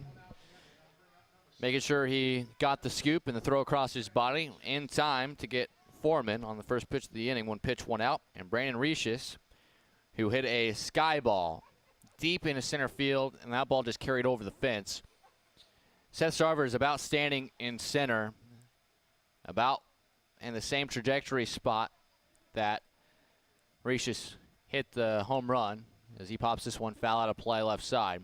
While doing that, he leaves open a huge gap. I mean, almost you could almost fit a football field in between Nunikoven in left and Sarver, the center fielder, who I would say is 20 steps, 20 feet to right center field. As that one fouled out of play again, left side, 0-2. Now you might be asking, why you leave such a wide space open? Well, you know the tendency of the hitters. You see a lot of defenses in Major League Baseball shift for a left-handed hitter 3 or 4, 3 guys into the right side of the infield, and the 4th guy is standing at the shortstop position. You leave that entire left side open, as that one's in the dirt, 1-2. In the outfield, you're seeing the same thing right here with playing deep, all 3 positions, especially in center and left, and then Sarver really swung around to the right. It's all about tendency and putting yourself in a position to make a play. There's strike 3 called, though. They're not going to get a chance to make the play, as that's the 5th strikeout recorded by Yates. We said this team strikes out quite a bit. Yates averaging roughly a strikeout every other inning or so. He's well on pace to do better than that tonight. And with 2 outs and nobody on, the DH, Hunter Baumler will bat. He's batting for the left fielder, Justin Hanneman, who made a nice catch to end the inning defensively in left. As the first pitch misses low, maybe a little outside, 1-0. Baumler, on the first pitch he saw in the second, was hit by the pitch, but a couple of pitches later found himself picked off on a nice move by Ryan Yates. There's a strike, 1-1 the count. Sun continues to set, most of the field covered in the shadows. A little bit of slicing of sunshine, but we don't expect that to be too much of a factor as that one curves down and away. Yates just passing the 60 pitch mark on this delivery as this fouled straight back. Magic number is 65. That's the first magic number. The second magic number is 90. Those are the pitch counts that you can maximize without having to rest another full day. The 2-2 on the way. Swing and a miss, strike 3. 2 strikeouts in the inning, 6 in the game. 1-2-3 go the Mustangs in the 4th. We're halfway home here in Oskaloosa. DCG and Oski tied at 3 as we go to the bottom of the 4th on the No Coast Network.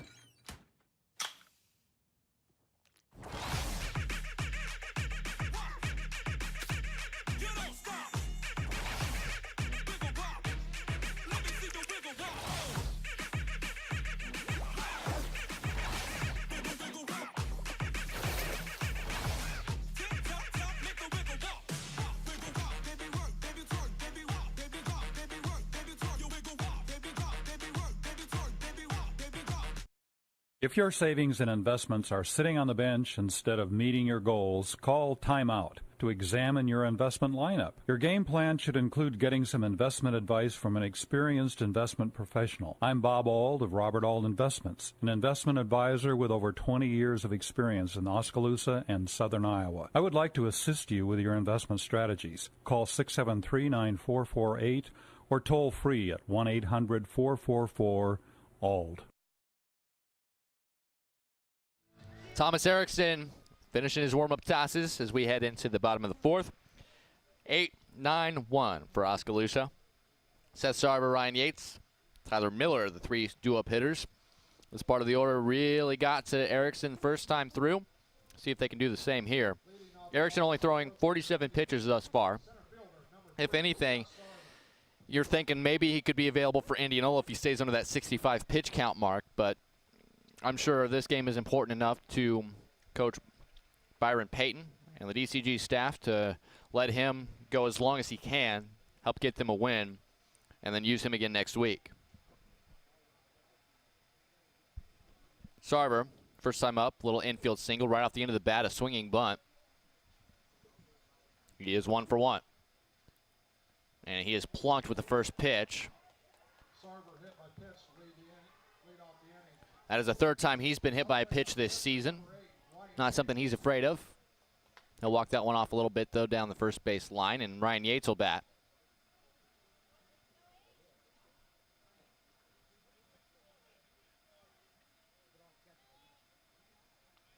Yates singled with a little blooper into right field. Thought it might have had a chance to score a run as Alex DeYoung was charging around from 3rd. But the right fielder, Brett Foreman, an absolute laser right on target to Brandon Recius behind the plate, who applied the tag on a bang-bang play at home plate, robbing Yates of an RBI and Oskaloosa of a run back in the second. 0-1 the count. Sarver good speed on at first base. Beeger is holding him on. Sun completely set to the point where we can't see it anymore. As that pitch misses, it's 1-1. About 23 minutes till the top of the 9 o'clock hour. Nice crowd on hand. DCG, the farthest conference trip Oskaloosa has to make as the runner goes. This is popped into right center field. Sarver looking, and the ball is caught by Beeger. He's got a shot at first, and another perfect throw over to first base. That is the second time he has gotten a double, or pardon, not a double play, but he has gotten a perfect throw to get a runner on the base pass. 2 outfield assists for Foreman in the ball game. Quickly 2 away. That one was kind of in a weird spot, and Sarver was running with the pitch, which did not help him at all. But that was not an easy throw. He had to come to a dead stop running away from first base and then threw an absolute strike right to Beeger at first to get Sarver, and it wasn't by much, as Miller tries to bunt his way on, fouls it off. 0-1. That's impressive stuff. Outfield assists do not come easily. Dawson Grimes does not keep accurate fielding statistics, so that kind of robs us of an opportunity to see how many assists a guy like Foreman has on the season. But with that being said, what he's done tonight has been outstanding. A perfect throw to the plate in the second, and then on another ball hit by Yates in the right center field, cuts loose a strike to first base to help get his pitcher Erickson a little support from the defense. 1-1 the count to Tyler Miller here, who was 1 for 1. Drew a walk in the first, doubled down the left field line, and scored a run in the third. 2 outs, nobody on. The pitch, that's fouled straight back. It's 1-2. I don't know about everyone. I can't speak, obviously, for everyone. A lot of people like to see a lot of runs scored. I don't mind seeing runs scored, but I love to see a pitcher duel going to work back and forth, seeing great plays defensively. And those are skills that get overlooked an awful lot because a lot of people just like to see the hitting. This is a ground ball over to short, fielded by Bertrand across the diamond just in time to get the speedy Tyler Miller to retire the side. So a hit by pitch, but after the double play by Foreman over in right field, Oskaloosa can't score, and we're through 4. We'll head to the 5th. DCG will come up, looking to break the deadlock 3-all right here on the No Coast Network. Providing high-quality professional eye care with a truly caring staff is what Oskaloosa Vision Center has been doing for more than 30 years.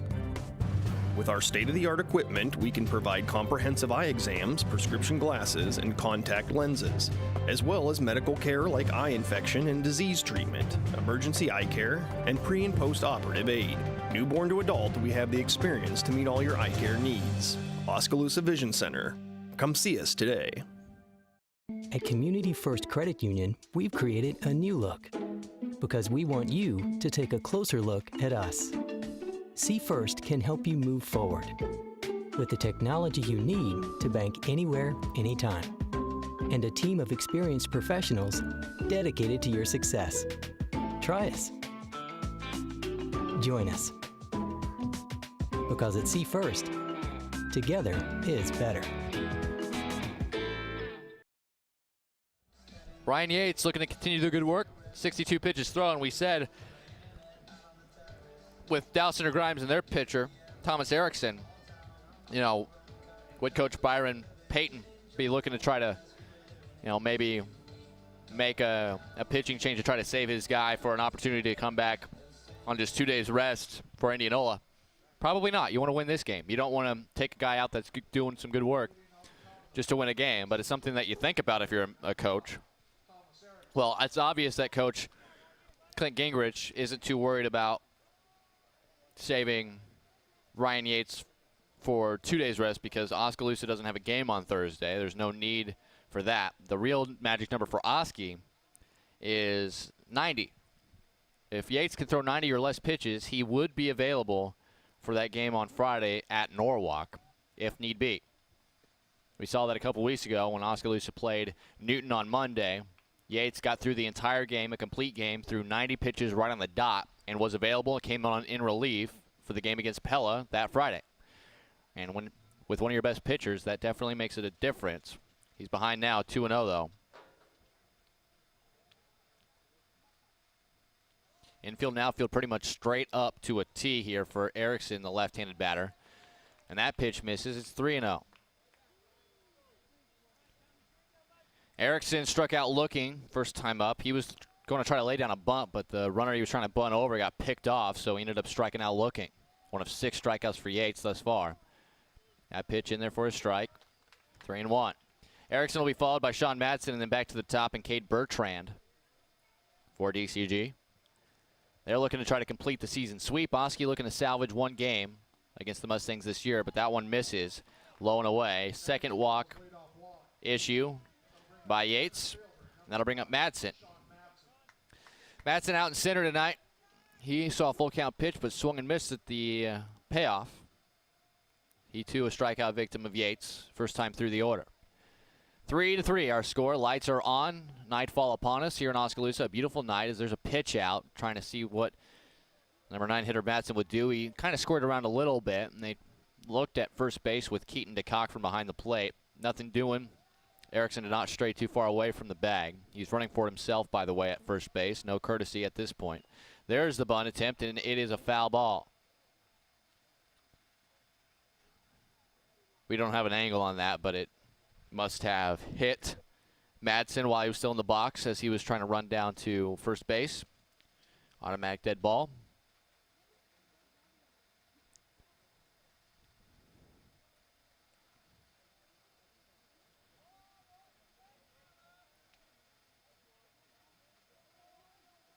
Yates takes a look at first. Out of the stretch, delivers that one up high. Believe the count is 2-1.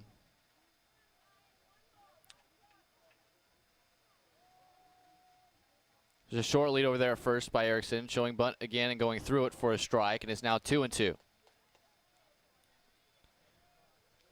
2 balls, 2 strikes, nobody out, runner on at first. Yates for Oskaloosa looking to try to continue an efficient pace, try to get through getting outs without allowing base runners, as that just misses to make it full. 3-2. Over 70 pitches now thrown in the game by Yates.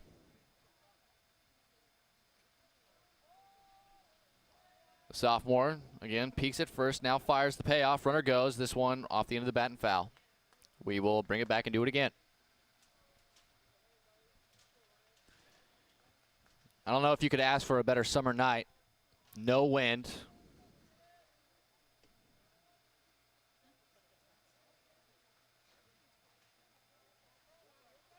It's a beautiful night. 75 degrees currently in Oskaloosa. The blue skies now turning into nightfall. As there's a quick pickoff throw, nothing doing over it at first. Again, the defense is pretty straight up all the way around, infield and outfield. Maybe a little swing around to the left, maybe by a step or two in the outfield, but that's pretty much it. It's 3-2. That's off the outside corner for ball 4. Back-to-back walks to start the inning for Yates, and the first 2 are on via the walk. For the top of this order, Coach Clint Gingrich is going to go out and at least chat with his righty. I'd like to remind you, our next bit of programming here on the No Coast Network will be tomorrow night, as the checkered flag is going to be on the air. You can check out the checkered flag live from the Oskaloosa Pizza Ranch, talk to local drivers. Also be talking about recaps from Southern Iowa Speedway in Oskaloosa, Knoxville Raceway, Eddyville Raceway Park. That begins at 7 p.m. You can hear the audio on 104.9 FM KBOE, as well as on KBOEradio.com with the live HD video stream. Again, the checkered flag tomorrow night, Oskaloosa Pizza Ranch, 7 p.m. start time. Meeting adjourned. Cade Bertrand, the number 1 hitter, leadoff batter for the Mustangs, will face Ryan Yates, fresh off of having back-to-back walks to start the inning. First baseman Peyton Krause in on the grass at first. Even with the bag at third is Ethan Arnold. Runners on first and second, and the first pitch is in the dirt. Blocked nicely by Keaton DeCock, 1-0. Bertrand is 0 for 2. Grounded to second in the first and then lined out to second in the third. Harrington's gotten him a couple of times. Outfield playing maybe a step deep in left and center, but almost straight up. About a step and a half to the left. The 1-0. That ball hit high into the air in the right center field. It is Sarver. He's camping under it. He makes the catch, and he'll fire it back in. Nobody tries to advance, and there's a nice first out for Yates. Try to help get himself out of this little jam he has.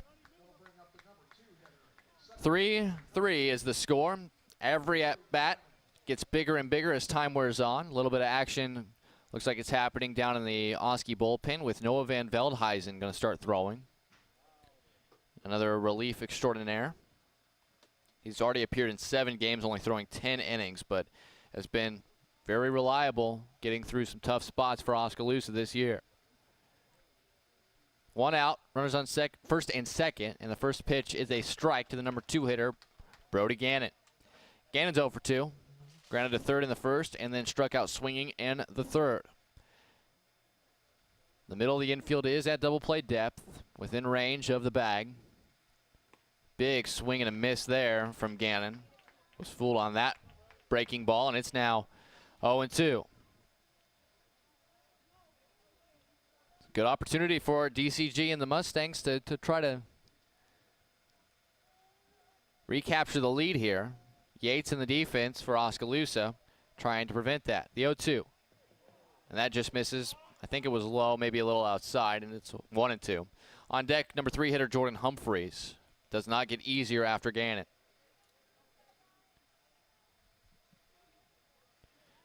One ball, 2 strikes, and Yates will step off the back of the rubber and reset.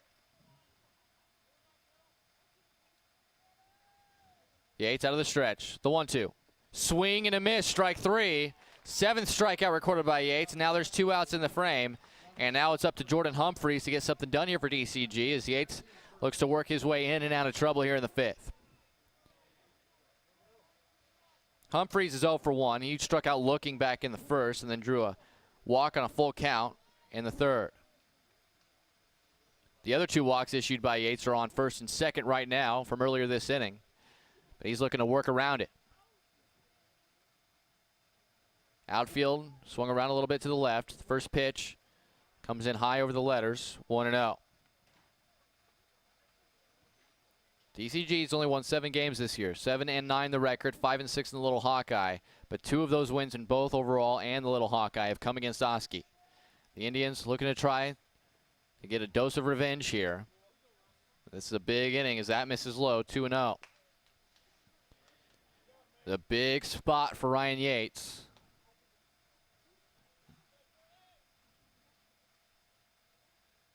Two outs, the runners take their lead. Infield at normal depth. The outfield, again, swung around to the left a few steps. That one's in there for a called strike, and it's 2-1. The sophomore, Ryan Yates, knocking on around 80 pitches now. Be interesting to see if Coach Gingrich throws him out there for the 6th if he gets out of this in pretty quick order as their catch is the outside corner, and it's now 2-2. First things first, you got to get out of this before you can even entertain the idea of throwing him out there for the 6th inning. 2 balls, 2 strikes, 2 outs, runners on first and second. Tie ball game, the pitch. And that's just fouled off straight back. Good work by Humphreys to stay alive. Remains 2-2 with the 2 outs. Top of the 5th inning. We start counting outs here. That's not what you want to do, count outs, especially in a tie ball game, but this out would be a huge out for Ryan Yates to keep this score even. Another 2-2 on the way. Swing and a miss, strike 3. He gets himself in trouble, and then he gets himself out of trouble. A fly out to center and 2 strikeouts after back-to-back walks to start the inning. Yates does his job. We'll head into the bottom of the 5th. Still knotted. 3 apiece here on the No Coast Network. At Gardner Collier Jewelry, our goal has always been to provide you with the very best jewelry for your money. From plain gold wedding bands to the most exquisite diamond ring, Gardner Collier has it. Our huge selection is sure to exceed your expectations, and our service is second to none. From sterling silver fashion jewelry to the one-of-a-kind diamond fashion piece, Gardner Collier can fill your jewelry desires. For the very best value in fine jewelry, choose Gardner Collier, Quincy Place Mall, Ottumwa, and Penn Central Mall, Oskaloosa. Experience the Bruxforts difference. We aim to provide you with the best value and better service than can be found anywhere else. After 36 years, we're still as committed to our customers and our community as the day we first opened our doors. Please stop in and give us a chance to prove how important our customers are to us.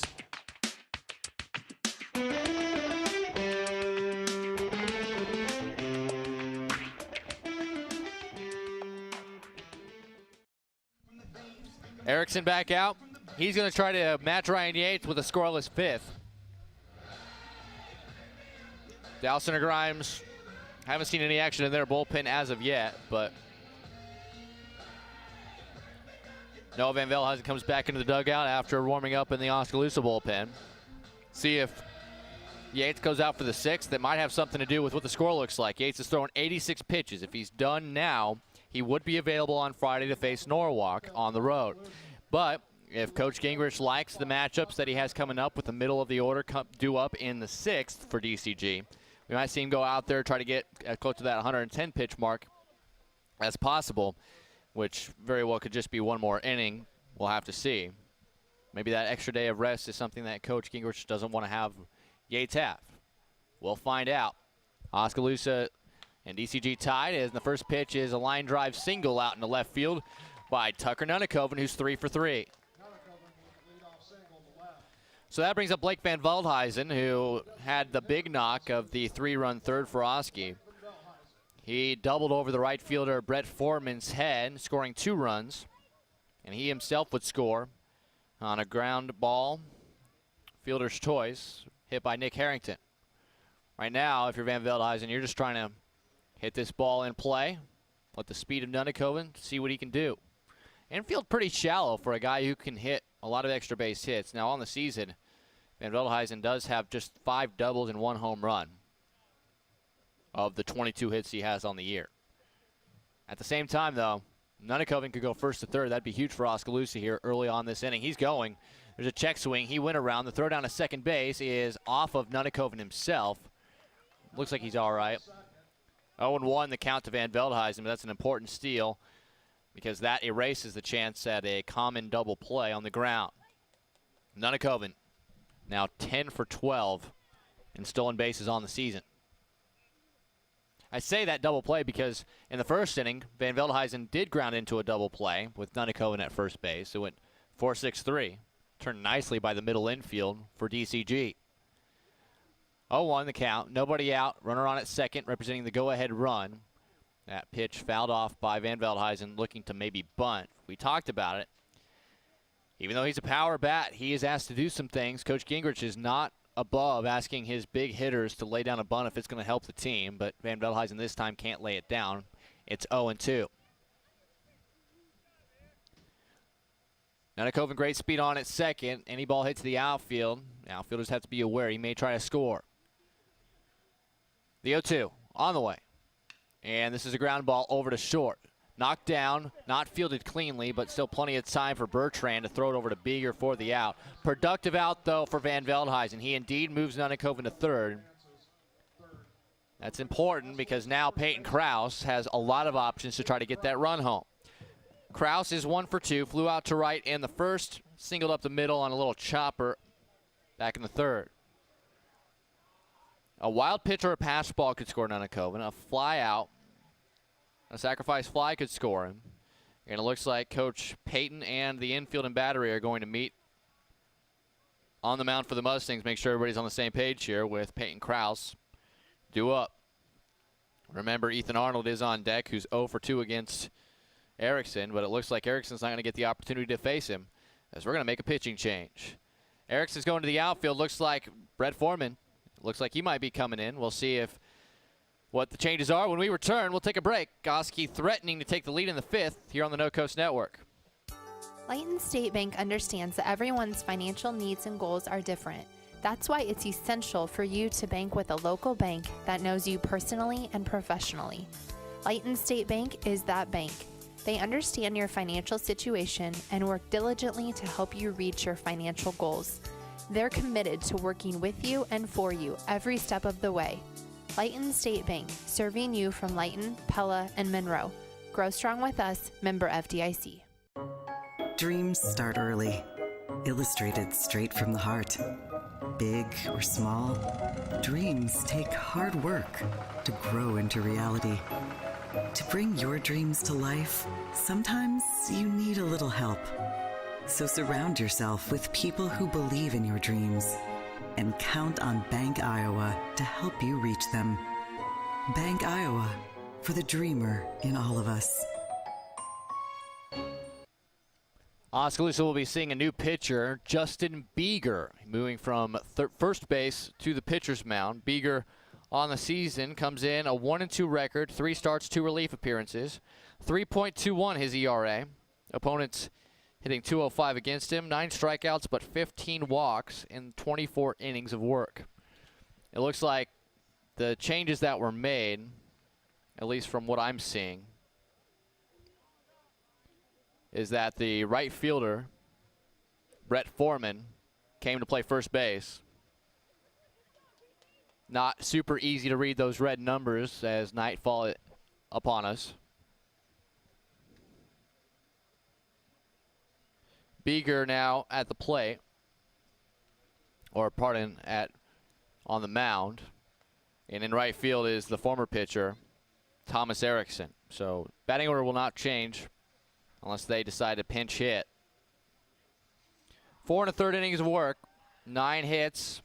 So far, 3 runs all earned, but Erickson is responsible for Nunnekoven over at third base. First pitch with the infield in, outfield in, and it plunks Peyton Krause.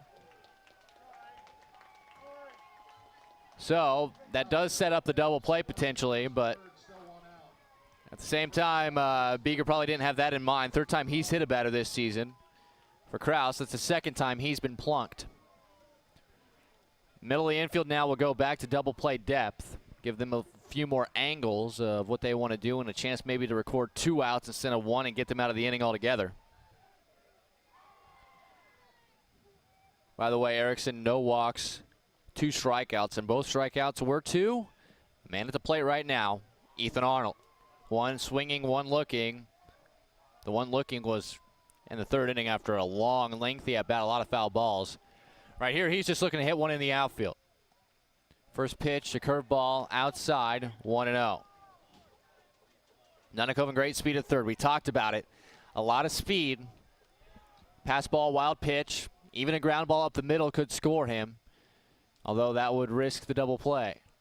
This one inside, 2-0. Just 1 out in the inning. Nunnekoven led off with a single to left. Van Velheisen moved him over to third after he stole second with a grounder to short. This is chopped, just fouled down the third base line. 2-1. Just 59 pitches thrown by Erickson. Of the 59, he threw 45 strikes and 14 balls. That's high efficiency, although it didn't necessarily work out for him. He will be available on Thursday against Indianola. This ball hammered into left center field, way back. That ball is gone. A 3-run bomb by Ethan Arnold, and just like that, the Indians are doubling up the Mustangs 6-3. That ball was tattooed by the senior. We talked about the ability that he has to get hot. We saw it last year. We saw the power numbers last year. That is his 2nd homer of the season. He's now got 14 driven in, and after a couple of tough at-bats in which he was unable to put the bat on the ball in play, he comes through in a big way with a clutch 3-run home run, and Oskaloosa has their first lead tonight. It's 6-3.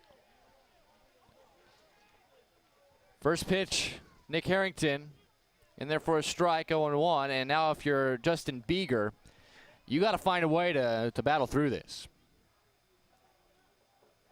Out of the way, that closes the book on Thomas Erickson. 4 runs all earned off of him. There's another called strike to Harrington. 0-2 the count. He's 0 for 2 as Harrington, and pop out the first in the second, and an RBI fielder's choice in the third. How about that from Ethan Arnold? That one in the dirt. 1-2. Arnold is a guy that you look at his numbers career-wise, look at his numbers this year, you know there is plenty of room for him to help this offense out as the season wears on. And that he did just there. As this is a ground ball. Tough hop for the shortstop, Bertrand, across the diamond in time. Well done all the way around.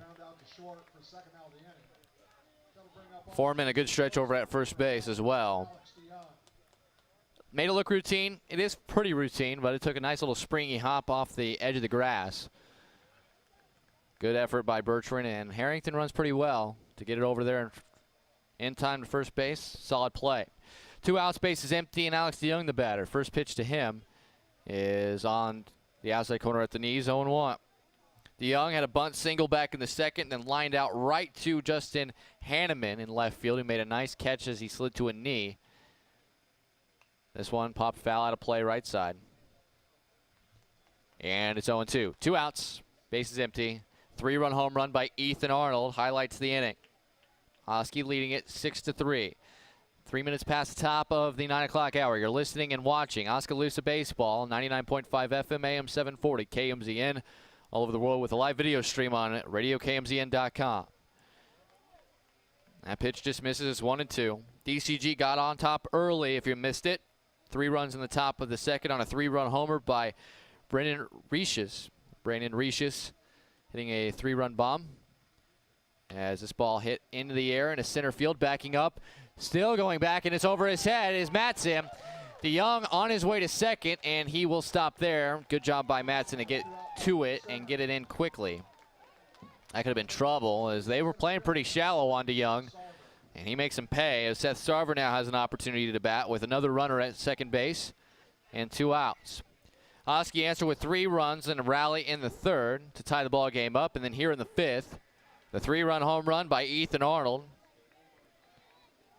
has Oskaloosa with a 6-3 lead, and now with 2 outs and one of your best hitters of the season at the plate in Seth Sarver, and a runner at second base. Could be more. First pitch, called strike at the top part of the strike zone on the inside corner, 0-1. Sarver 1 for 1, a little swinging bunt down the third base line in the second. He reached base via the infield hit, then was hit by the first pitch he saw in the 4th. The 0-1, that one low. 1 ball, 1 strike. Ryan Yates, the scheduled batter. Again, we talked about it. We're not sure if we'll see him come out to pitch. This one fouled out of play, left side. And it's 1-2. It appears as though he is in the on-deck circle as it stands right now. But it'll be interesting to see at 86 pitches. He would be available against Norwalk if he's done, but he's in line to get the win as well. You squeeze another inning out of him, you'd call that a win if you're Coach Gingrich. The 1-2, that ball hit hard down the right field line. That ball will just be foul. That ball was in danger of maybe hitting the chalk down the line, which would have scored another run for Oskaloosa and been yet another extra base hit for Seth Sarver. Instead, it's just a long strike, and he'll come back for another 1-2 pitch. Justin Beeger in relief, looking to try to get through this inning with nothing more across. Lefty batter facing the righty pitcher. The 1-2. That ball hard down the line, and that's just foul. He is just a little quick, is Sarver. It is unbelievable the transformation he's had offensively this season.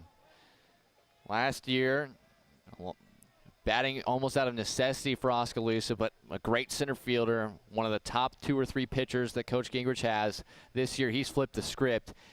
He's still doing those things at a high level, but my goodness, he has been a machine at the plate. As a quick pickoff throw back to second, nothing doing as DeYoung back sliding.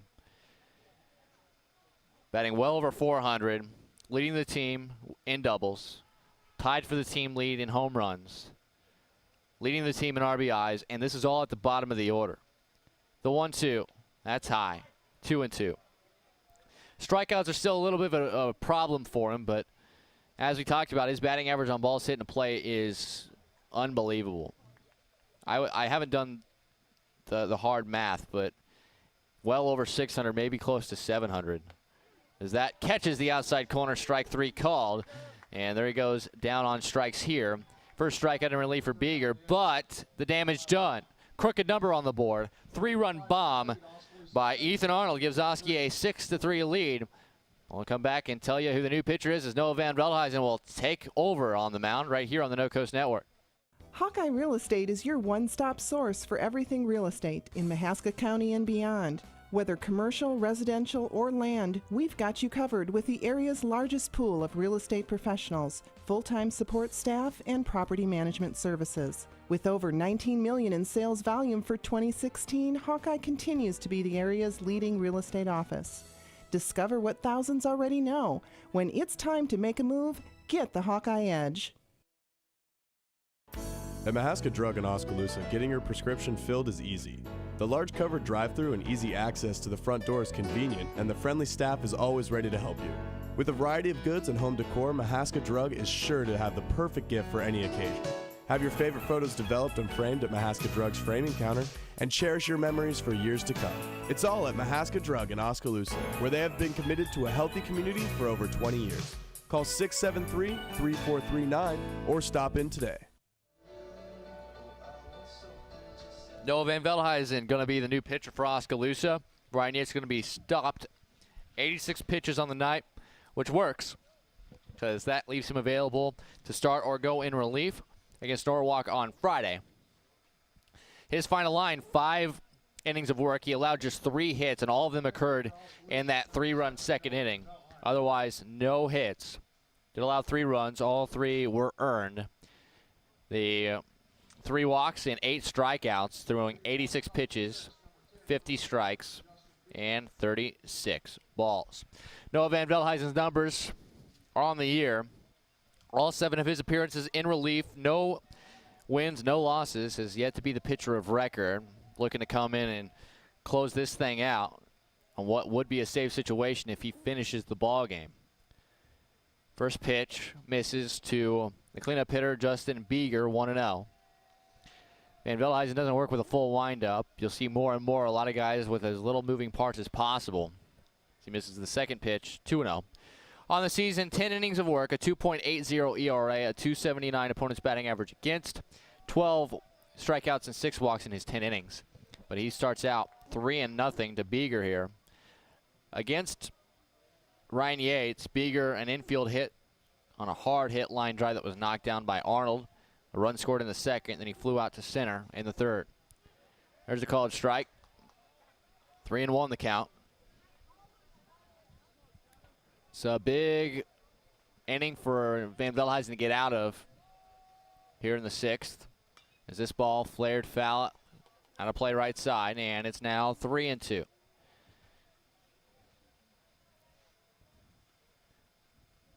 You can say a lot of things about a game of baseball, but you're never out of it until that last out is recorded. Oskaloosa playing deep in the outfield once again, especially in center and left. As this is hit hard down the right field line, that ball is going to be just foul. We'll do the payoff again.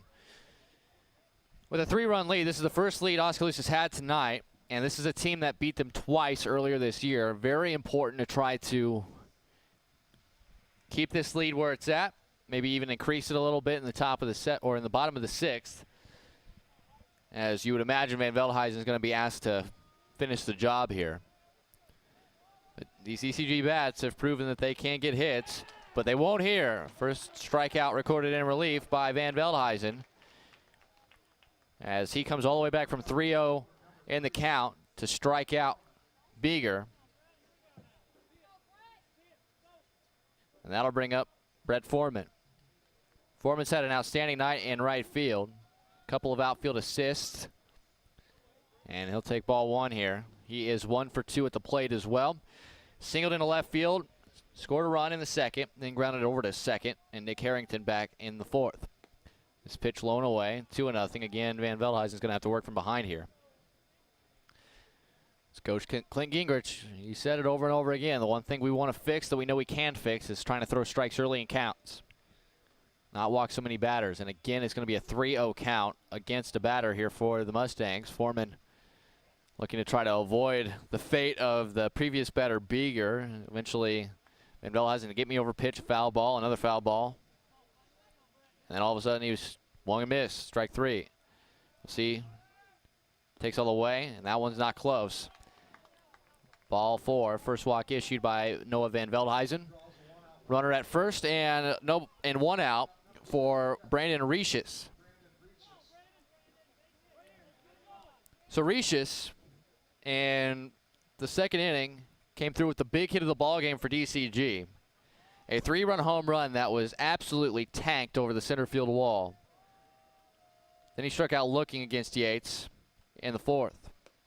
Checks a swing here, but takes a called strike 0-1. And that's what you like to see from Van Veldhuizen, looking to try to keep throwing strikes, at least allow the defense a chance to make a play. And on the grass at third is Ethan Arnold. Holding the runner on at first is Peyton Krause. That pitch, a nice breaking ball on the outside corner to the lefty batter. 0-2. One out. Runner at first for DCG, trailing 6-3. Top of the 6th inning. Van Veldhuizen, the 0-2 pitch on the way. And that bounces in there. Nice job by DeCock on the snag.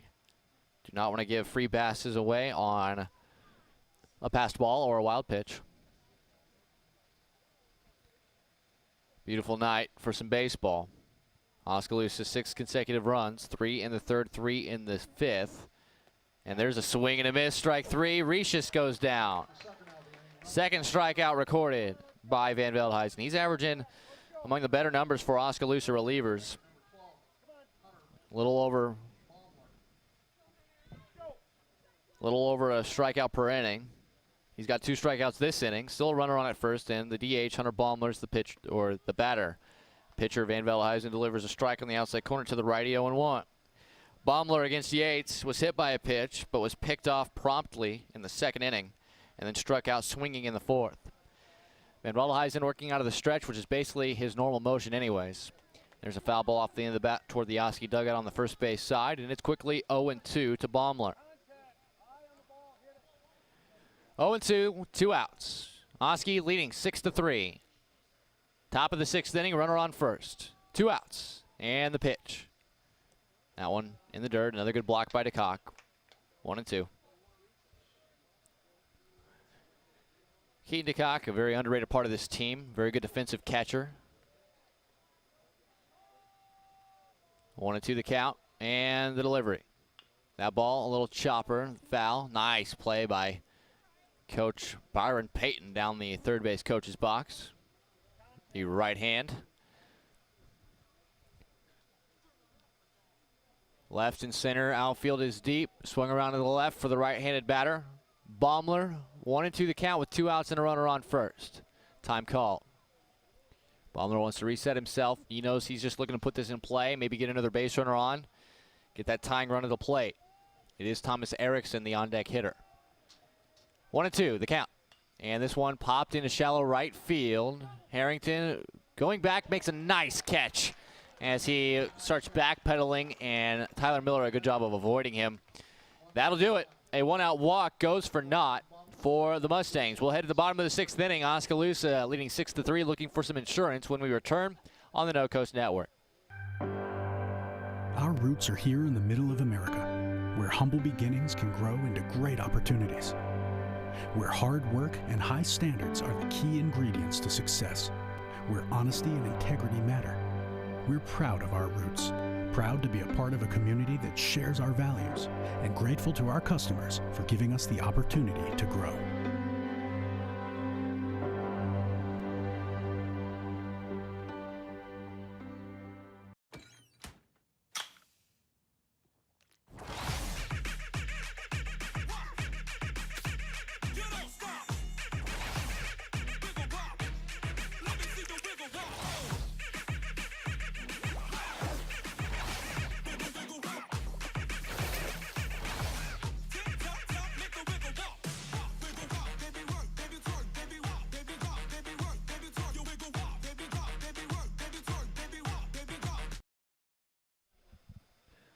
Noah Van Veldehuizen will get an at bat here. He came on to pitch for Ryan Yates, who is batting 9th today.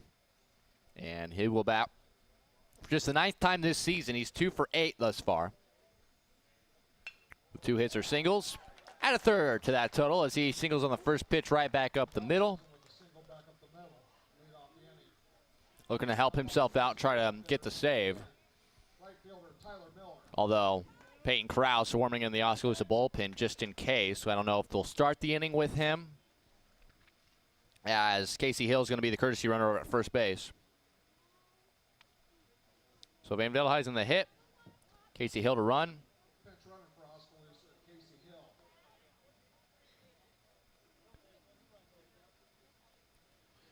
As the change is noted, it'll be the top of the order. Tyler Miller for Oskaloosa. Hill, good speed on it first.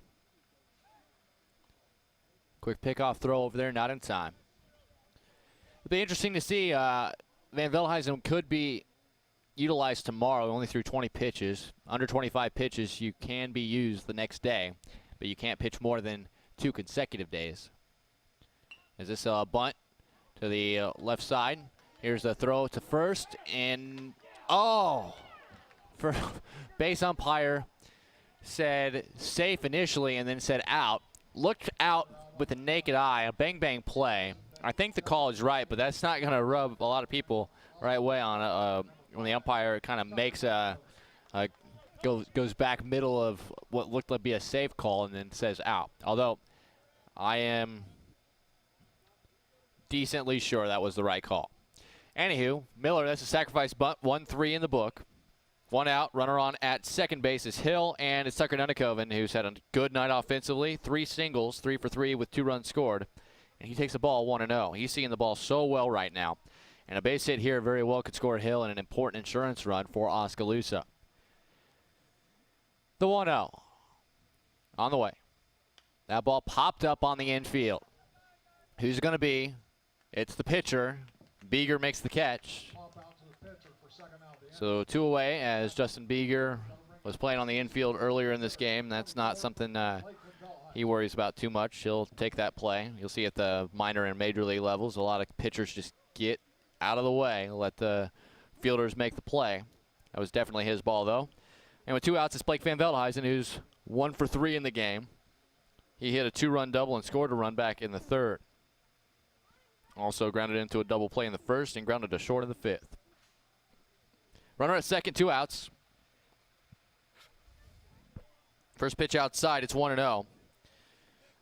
If you're wondering, our next Oskaloosa broadcast is going to be the softball team in a doubleheader taking on Newton down the hill. That is going to be starting around 5:45 as that pitch gets all the way by the catcher, Recius. Ball 2 to Van Veldehuizen, and the runner, Hill, moving over to third base on the wild pitch. 2-0 the count. That Newton team, they are underappreciated in this little Hawkeye Conference. They are a good softball team. That should be a couple of fantastic games down the hill. We'll be on the air 5:45 right here on KMZN. As this one blown away. Great block by Recius this time. And it's 3-0 to Van Veldehuizen with Peyton Krause on deck.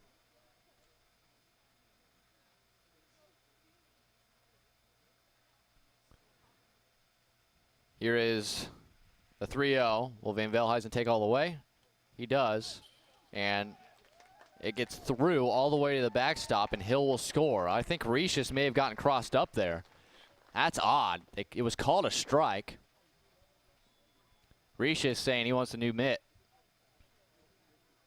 Well, if the mitt has a problem with it, that could explain that. So that goes past ball. It was a strike. It hit the glove. Something you don't see every day is a pass ball and a strike. So it's 3-1. The run scores, so Hill comes home, makes Oskaloosa got that 4-run lead, 7-3. 3-1 the count with 2 outs to Blake Van Veldehuizen, and the hitters count with a big gap in right center field. The 3-1 on the way. And that ball, a ground ball, over to short. Fielded on a couple of hops. Bertrand across the diamond in time. That'll retire the side. Oski does play it one more. Manufactured a run. And we'll head into the 7th. Oskaloosa will send Noah Van Veldehuizen out at least to start the 7th as they look to wrap up a victory when we return right here on the No Coast Network. If your savings and investments are sitting on the bench instead of meeting your goals, call timeout to examine your investment lineup. Your game plan should include getting some investment advice from an experienced investment professional. I'm Bob Auld of Robert Auld Investments, an investment advisor with over 20 years of experience in Oskaloosa and southern Iowa. I would like to assist you with your investment strategies. Call 673-9448 or toll free at 1-800-444-ALD. Providing high-quality professional eye care with a truly caring staff is what Oskaloosa Vision Center has been doing for more than 30 years. With our state-of-the-art equipment, we can provide comprehensive eye exams, prescription glasses, and contact lenses, as well as medical care like eye infection and disease treatment, emergency eye care, and pre- and post-operative aid. Newborn to adult, we have the experience to meet all your eye care needs. Oskaloosa Vision Center. Come see us today. Noah Van Veldhuizen looking to finish the job. It's still a safe situation for him. He entered with a 3-run lead for his team. Even though it's 4 now, he was in the game when he entered. It was a safe situation. And if he finishes this ball game, it will be a save. It would be his 3rd save, by the way. He's already got 2 in the books. Those are the 2 of the 3 Oskaloosa has. The other one came to Bennett Spry, who's pitched sparingly this season. Van Veldhuizen really carving out a role as a super reliever for Coach Gingrich and this team, something that Oskaloosa really hasn't had. Nick Rutledge was a very good pitcher, would come in relief appearances, but when a big game happened, you wanted him to start the ball game. So first pitch, a called strike to the number 8 hitter, Thomas Erickson. Erickson was the starting pitcher for DCG, now since moved into right field. He's 0 for 1 as this ball slips out of the hand of Van Veldhuizen, well outside, 1-1. Erickson struck out looking against Ryan Yates in the 2nd and then drew a walk against Yates in the 5th. Oski 3 outs away from stealing this final game between these two teams, at least in the regular season. There's always a chance these two might find themselves paired against each other in the postseason, whether it be at the sub-state level or beyond, not typically in the district. 2-1 the count, swing and a miss, and it's 2-2. This next pitch will put Van Veldhuizen at the 25 pitch mark, likely for him. Regardless, he will not be available tomorrow either way. As the 2-2 on the way. Outside, 3 balls, 2 strikes. A full count. He did strike out 2 and walk 1 in his first inning of relief. That is the exact ratio he has on the season. For every 2 strikeouts he is able to garner, he does walk 1. And he'll walk 1 to start this inning.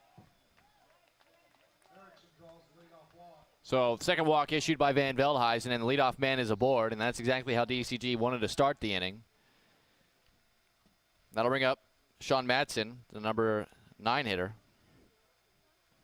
Actually, no, looks like we have a pinch hitter. Trent Carpenter. So Carpenter will take a strike. So Carpenter, a junior on the season, batting 1 for 8 on the year, hitting for the center fielder Madsen to try to keep something going here. As that pitch misses, it's 1-1 to him. By the way, Madsen was 0 for 1 with a strikeout. Struck out swinging against Yates back in the 2nd, and then in the 5th drew a walk. This one fouled straight down by Carpenter, and it's a 1-2. Oski 7, Dallas Center Grimes 3, top of the 7th inning. DCG has the leadoff man on at first base, nobody out. And the top of the order right around the corner with pinch hitter Trent Carpenter looking to try to get himself on base as well. Noah Van Veldhuizen fires. Called, 3rd strike. Gets the 3rd strikeout in relief. And that's an important first out of the inning for Oskaloosa. And now to the top of the order. These guys have been cold for the most part. The top 3 in the order, your 1, 2, and 3 hitters so far. 0 for 8 with a walk and no hits. Cade Bertrand 0 for 3 so far. As he digs in, righty versus righty, and the first pitch to him is fouled out of play right side, 0-1. He grounded to second in the first, lined out to second in the 3rd, and then flew out to Seth Sarver in center field in the 5th. Brady Gannon Brody Gannon is on deck. Van Veldhuizen with the runner at first, the 0-1. Little ground ball. This is a tough play in the hole. DeYoung goes to second, and the ball gets through all the way into right field. That will allow the runner to move to third. Staying at first base was Bertrand. Infield hit for Bertrand. They'll go E6 on Erickson going to third, but it's going to go as a hit. Coach Gingrich is going to come out and at least chat with his pitcher and his infield and battery. With runners now in the corners, and the on-deck hitter becomes the tying run. Looks as though Tyler Miracle is going to be the pinch hitter for Brody Gannon, who's 0 for 3. A couple of strikeouts.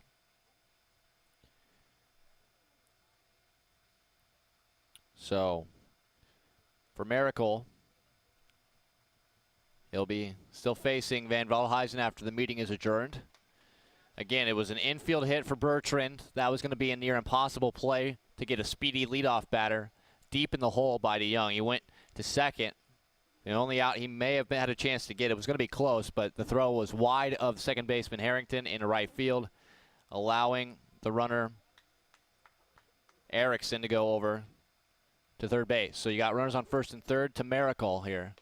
And the first pitch to him is high, 1-0.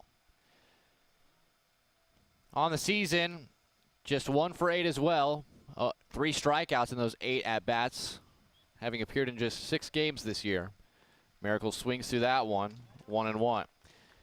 Not a super deep bench for Byron Payton and his Dallas Center Grimes Mustangs, but he's trying to utilize his guys the best he can to try to scratch across a few runs here and make this game interesting. At high pitch, swung on and missed by Miracle, 1-2. He's batting for Gannon, who grounded to third and then struck out swinging twice against Yates. 1-2, 1 out, and runners on first and third. Noah Van Veldhuizen looking to work through this little jam he's got. Runner goes, swing and a miss, strike 3. DeCock will just swallow it. Smart decision. At runner at second does not matter. Bertrand will get credit for the steal. Big strikeout, though, to Miracle. 4th strikeout in relief for Van Veldhuizen, and now Oski just 1 out away from getting out of this thing with a W.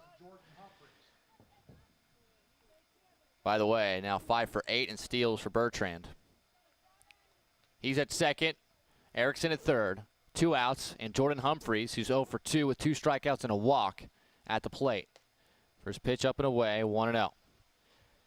Humphreys is the last batter that Van Veldhuizen hasn't faced through this DCG order tonight. Humphreys didn't see much against Yates. There's a called strike. And it's 1-1. Humphreys went down looking in the first, walked on a full count in the third, and then struck out swinging in the 5th. 1 ball, 1 strike, 2 outs, and runners on second and third. Swing and a miss, and now the Mustangs down to the last strike. Should the inning continue, cleanup hitter Justin Beeger, the best hitter in this order, is due up, and he represents the tying run. It's a big batter to get for Noah Van Veldhuizen. 1 ball, 2 strikes, 2 outs. Oski leading 7-3. The pitch. Swing and a miss, strike 3. 5 strikeouts in relief for Noah Van Veldhuizen. Give him the save, and Oskaloosa picks up the win by a score of 7-3. We'll take a break, come back with the post-game show, have some interviews for you as well when we return here on the No Coast Network. At Community First Credit Union, we've created a new look because we want you to take a closer look at us. See First can help you move forward with the technology you need to bank anywhere, anytime, and a team of experienced professionals dedicated to your success. Try us. Join us. Because at See First, together is better. At Gardner Collier Jewelry, our goal has always been to provide you with the very best jewelry for your money. From plain gold wedding bands to the most exquisite diamond ring, Gardner Collier has it. Our huge selection is sure to exceed your expectations, and our service is second to none. From sterling silver fashion jewelry to the one-of-a-kind diamond fashion piece, Gardner Collier can fill your jewelry desires. For the very best value in fine jewelry, choose Gardner Collier, Quincy Place Mall, Ottumwa, and Penn Center Mall, Oskaloosa. Experience the Bruxforts difference. We aim to provide you with the best value and better service than can be found anywhere else. After 36 years, we're still as committed to our customers and our community as the day we first opened our doors. Please stop in and give us a chance to prove how important our customers are to us.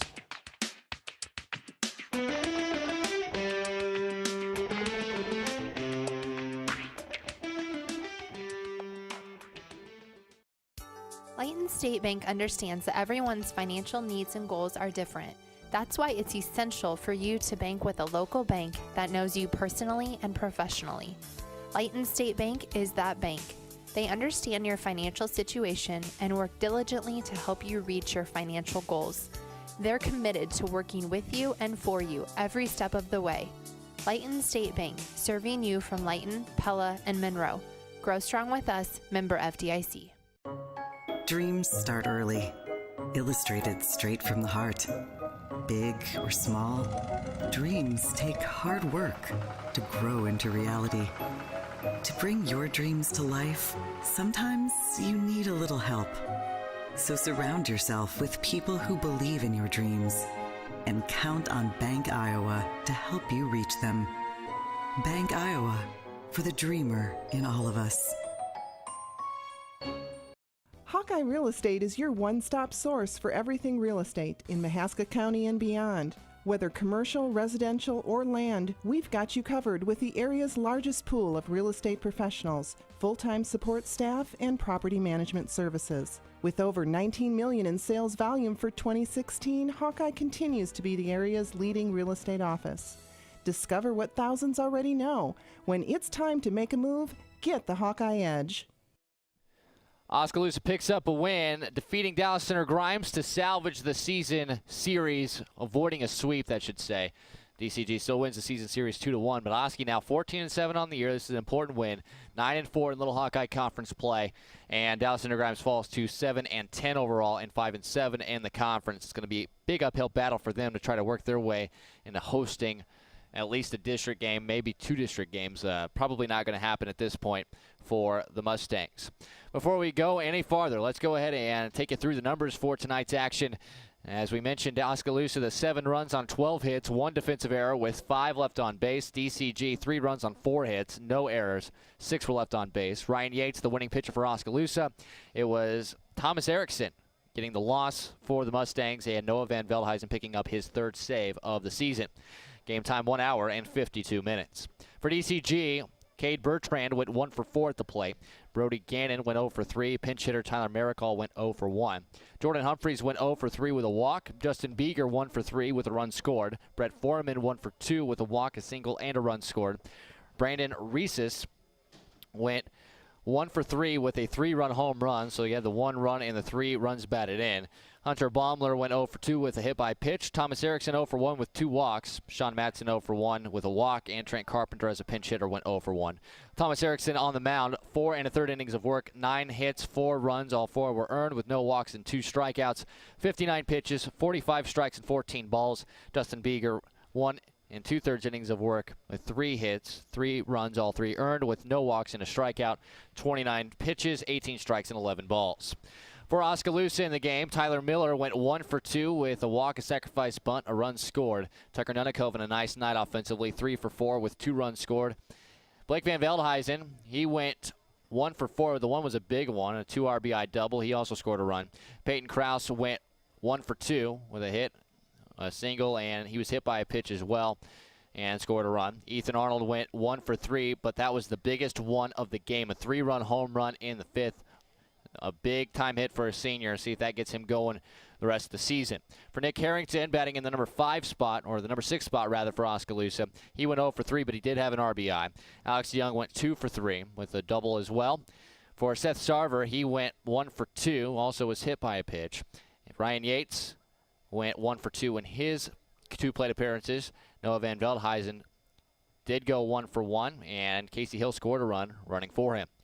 Ryan Yates, 5 innings of work, 3 hits, 3 runs, all 3 earned with 3 walks and 8 strikeouts. 86 pitches of work tonight with 50 strikes and 36 balls. Noah Van Veldhuizen, 2 innings of work, 1 hit. He allowed no runs with 2 walks and 5 strikeouts. Excellent in relief, 40 pitches thrown, 24 strikes and 16 balls. Oski again moving to 14-7 on the year, 9-4 in Little Hawkeye Conference play. DCG falls to 7-10 overall and 5-7 in the Little Hawkeye. We'll take a break, come back, have some interviews for you, and then wrap things up after this on the No Coast Network. At Mahaska Drug in Oskaloosa, getting your prescription filled is easy. The large covered drive-thru and easy access to the front door is convenient, and the friendly staff is always ready to help you. With a variety of goods and home decor, Mahaska Drug is sure to have the perfect gift for any occasion. Have your favorite photos developed and framed at Mahaska Drug's framing counter, and cherish your memories for years to come. It's all at Mahaska Drug in Oskaloosa, where they have been committed to a healthy community for over 20 years. Call 673-3439 or stop in today. Our roots are here in the middle of America, where humble beginnings can grow into great opportunities, where hard work and high standards are the key ingredients to success, where honesty and integrity matter. We're proud of our roots, proud to be a part of a community that shares our values, and grateful to our customers for giving us the opportunity to grow.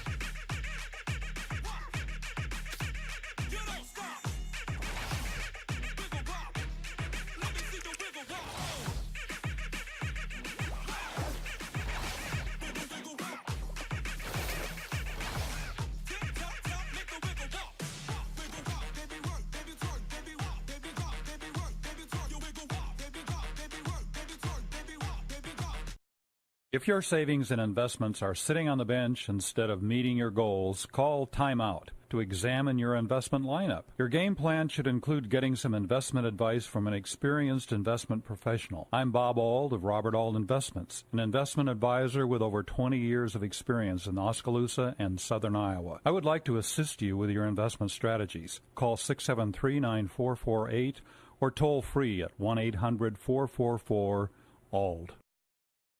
Providing high-quality professional eye care with a truly caring staff is what Oskaloosa Vision Center has been doing for more than 30 years.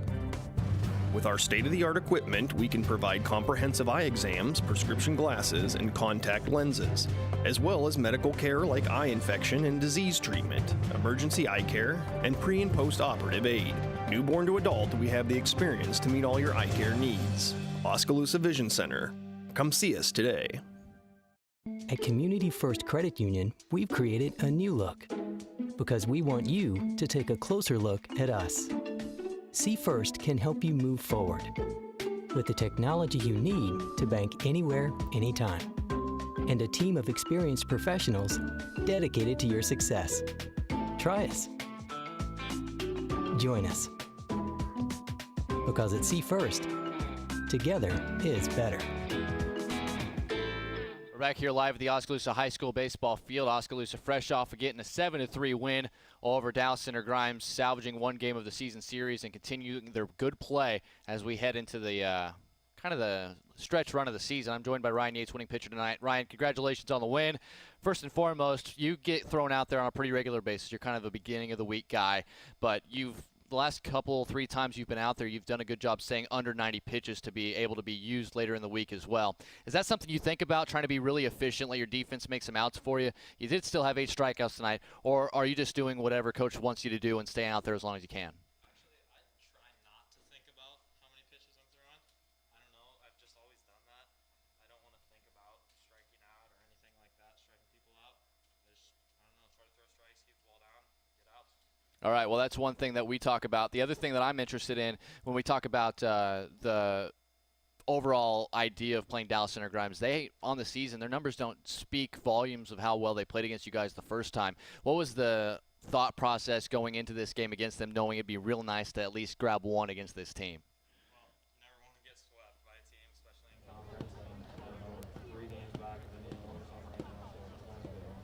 All right, so tonight being a big win, busy week the rest of the week, Knoxville in the non-conference. Besides Knoxville in the non-conference, important games against Newton this week. You also have Norwalk on Friday, which you're going to be available for. Whether or not we see you is a different topic. But how important is it to try to win out this week? I know you want to take it a game at a time, but you know that the pairings and potential seeding situations could be in play here as you guys kind of get to the spot where you're going to find out who you're playing in the playoffs. Yeah, just, I don't know, try not to focus on it as much and just, I don't know, one game at a time. Win as many games as you can. That's one way to do it. Ryan, congratulations on the win, and we'll be seeing you again later this week.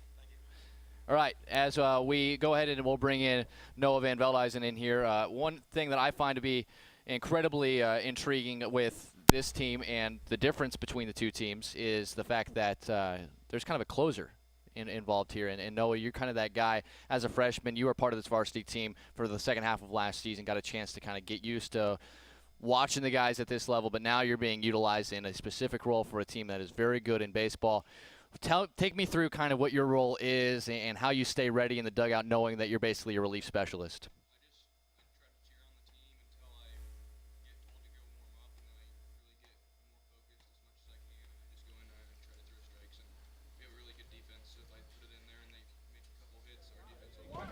Didn't need the defense too much tonight. You struck out 5 in the 2 innings you were out there. Your numbers this season, one thing that Coach Gingrich always tells me is the one thing that we'd like to change are the number of walks that we give up. We want to throw more strikes, work ahead in the counts. And that's something that you have been good at. You're well over a 2-to-1 ratio, strikeouts to walks. Well, what is the approach? You talk about not being afraid to pitch to your defense, but what are some pitches that you know that you have really good command on when you need to throw them?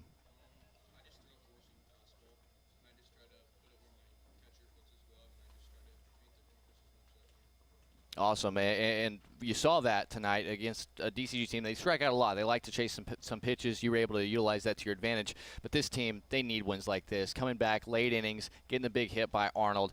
When you're coming in there knowing this is a save situation, as a relief specialist, even though you're just a freshman, how much responsibility do you feel on your shoulders? How much pressure do you feel as you're taken to the mound knowing that this is a big game and the team just took the lead in the late innings?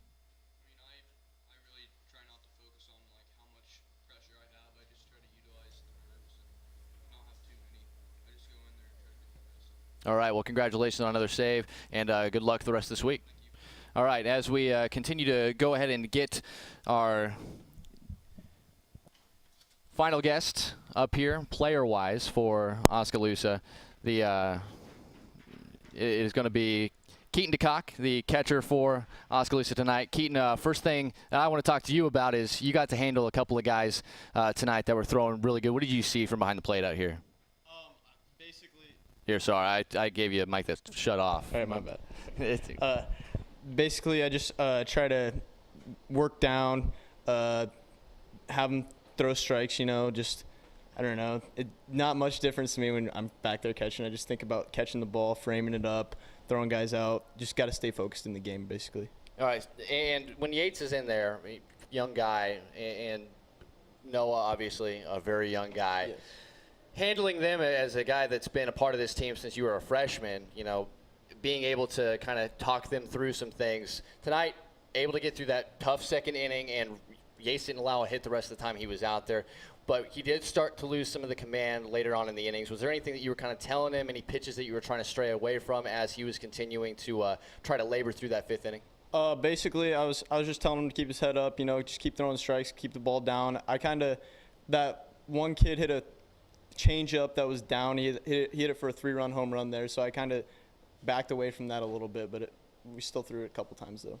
Yeah, and it's all about mixing it up to the right guys. So third time through the order, always tough when the batters get a chance to look at you, but this is a good team. I talked to the other guys about it, too. Important to get a win when you have an opportunity. You will have another shot at Indianola, the only other team to beat you in this conference.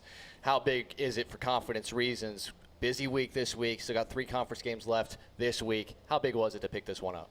It was pretty big, just any conference game, any conference win's a good win, basically. Yeah. Well, that's as simple as it goes. So where do you see this team right now? I mean, you've part of last year's team, part of the team the year before that, knowing where this team wants to eventually be in Des Moines at Principal Park. Is this about the kind of baseball you guys want to see, or is there still some things that you'd like to see cleaned up before we get into the stretch run? Basically just limit the walks a little bit. I think we had 5 walks tonight, which is okay. We probably need to bring that down to like 1 or 2 a game. That's basically the main thing that I see out there as a catcher. All right, well, that's something we'll pay close attention to. Keaton, congratulations, and we'll be chatting again with you later this week. All right, so let's go ahead and let's talk to the man, Mr. Coach Clint Gingrich. I'll just start with where I left off there. How big is this win going into a busy conference week? Started off with a win, and the way the guys played, down 3-0, and then battle back and find a way to tie the game with some great quality at-bats. And then Ryan bared down for us and threw strikes and kept us in the game, and then got a couple guys on. Ethan delivered a big hit for us. That was huge. I talk about Ethan a lot, and the fact that when you look at the numbers, that's the one spot in the order you could see your team really seeing an improvement. There's no stretch beyond the imagination. He could hit 450 the rest of the season. He is that good of a hitter. We saw it last year especially. Is this the kind of game that you see when he comes through with a clutch hit like that, a game-winning hit, a 3-run homer no less against a conference team that will get him going as you continue to kind of wind down the season? Oh, I think so. And I think we've seen some things with some guys that have been struggling early on. Just the way that they've hit the ball, maybe not even getting hits, but the hard line drives, low line drives, hard ground balls. So we know that they've been turning the corner for a while, and the more production we get out of that 3, 4, 5, 6, the better our lineup's going to be. Talk about a guy that's on fire. Let's talk about Tucker Nunnekoven for a second. 3 more hits for him tonight. You bumped him up to the number 2 spot, just trying to find a good combination, and obviously Tyler Miller's getting on base with a ridiculous rate. And then you got Nunnekoven there, who is basically hitting everything he's seeing from anybody in and out of this conference. What have you seen from him growth-wise here the last couple of weeks? Well, I think he's embraced different ways to get on base, and with his speed, he can do that. And when you do that, you start to open up holes on the left side. If you're able to put a bunt on the third baseline, and he did that again tonight for us, and then that caused the infield to play in a little bit. They're thinking about that, and then it's a game of angles, and if they're in, there's bigger holes over there. But he's also being patient. He's not chasing pitches. He's getting pitches he can drive, and he's squaring them up and hitting line drives. And it's really fun to watch that kid embrace that 2-hole spot for us and make our offense go. Ryan Yates, once again, gives you 5 really strong innings, and he stays under the 90-pitch mark. I talked to him about it. He doesn't really care. It's basically wherever you would Perfect. like. Yeah, it's basically whatever you're thinking. But I talked to you about this at Newton, where he finished a complete game, 90 pitches on the dot, and you still were able to use him against Pella later that week. Was that factoring into the decision, knowing that he was really close to that line, and you had Van Veldhuizen ready? Was that one of the things that you were really trying to accomplish tonight? I think it just kind of worked out that way tonight, to be honest. We definitely want to people try to use him, and so there's a set number of pitches we want to throw guys per week, and I think it's less than the 180 that the state allows us. So we got to take that into account. It also seemed like a good opportunity to bring Noah in. That 86 pitch count, you go out for another inning, now you're looking at 100 plus if things don't go your way. So, and the way he ended that inning was a huge positive for us. I think he ended it with 2 strikeouts, if I'm not right, in the 5th. Correct. I think 1 inning he did. Strained, yeah, two walks. Yeah. Yeah. So at that point, it's like, hey man, you bear down, have a seat. You did your job. You did a great job for us. So I'm really proud of Ryan and the way that he embraces that role for us, takes the ball and keeps us in any ball game. Noah Van Veldhuizen, not typically do you see. Your team hasn't really had that before, a relief specialist, but he comes in and he's got great numbers on the year. That's his 3rd save tonight that he's able to accomplish. A lot of trust for a guy that's just a freshman working against some really good offenses. What kind of led you to the decision that, you know what, I'm just going to throw this guy every time I get a chance when we have a lead, especially in a relief situation, and he's done an amazing job for you? Yeah, no, we kind of, and you probably noticed that, we kind of moved that job around a little bit at the beginning of the year, and we tried a couple different guys, and we gave the ball to Noah in one game. I don't remember what it was, and he went out and did a really nice job for us. I think it was the Pella game, actually, the first time we did it. I mean, talk about pressure situation there in a close game, and he did a nice job, and he's pretty cool, calm, and collected. You can see that, and that's exciting to see out of a freshman. He's got a bright future ahead of him, and he's doing a great job for us as a freshman. So we've given that opportunity. He's embraced the role, and what more can you ask for as a coaching staff? Well, Coach, you still have a really busy week. The only off day that you have is coming up on Thursday. It's going to be interesting to see how this team kind of winds this season down. How big is it for you just to try to – every coach wants to win every game, obviously, but this week especially, knowing this is right at the end of the time that you're going to have to impress the folks that are districting and trying to award home games. You guys picking up 7 losses pretty early in the season, but you've kept them right there. Do you feel pretty confident that you will get a couple of home games as we figure out what the pairings are going to be? That's the goal, and we talked about that before the Grinnell game. Our record at that point was 11-7. I said, guys, if we finish 11-7 like we've been playing, we're 22-14, and that's probably not good enough. And they knew that. So it's been really exciting to see them embrace that challenge, and we've won 3 games since that point. And so hopefully we can continue to get it to go in the direction we want it to. And we got a tough opponent tomorrow night against Knoxville. That'll be a really tough non-conference. And then Wednesday, doubleheader Newton. They're going to be scrappy. And then Friday we finish up with Norwalk. And then we got 2 tournament games on Saturday up in Granger. So we got a full week ahead. And it's just good to get a good start. Get one behind you, get a win behind you, and then look ahead to the next day. All right, Coach. Thanks so much for joining us. Congrats on the big win, and we'll catch up with you again later this week. Hey, thanks for coming out and supporting us. Really appreciate it. We'll take a short break. Wrap things up after this on the No Coast Network. At Gardner Collier Jewelry, our goal has always been to provide you with the very best jewelry for your money. From plain gold wedding bands to the most exquisite diamond ring, Gardner Collier has it. Our huge selection is sure to exceed your expectations, and our service is second to none. From sterling silver fashion jewelry to the one-of-a-kind diamond fashion piece, Gardner Collier can fill your jewelry desires. For the very best value in fine jewelry, choose Gardner Collier, Quincy Place Mall, Ottumwa, and Penn Center Mall, Oskaloosa.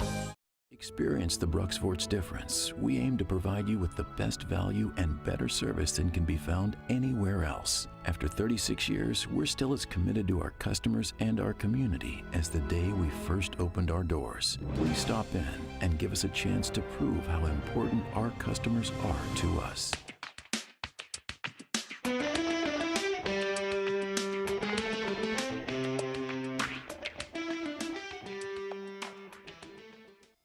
Oskaloosa victorious over Dallas Center Grimes tonight right here on the No Coast Network. 7-3 the final score. The Indians now 14-7 on the season, 9-4 in Little Hawkeye Conference play, and they'll be back in action tomorrow night against Knoxville here at home, a single varsity game in the non-conference.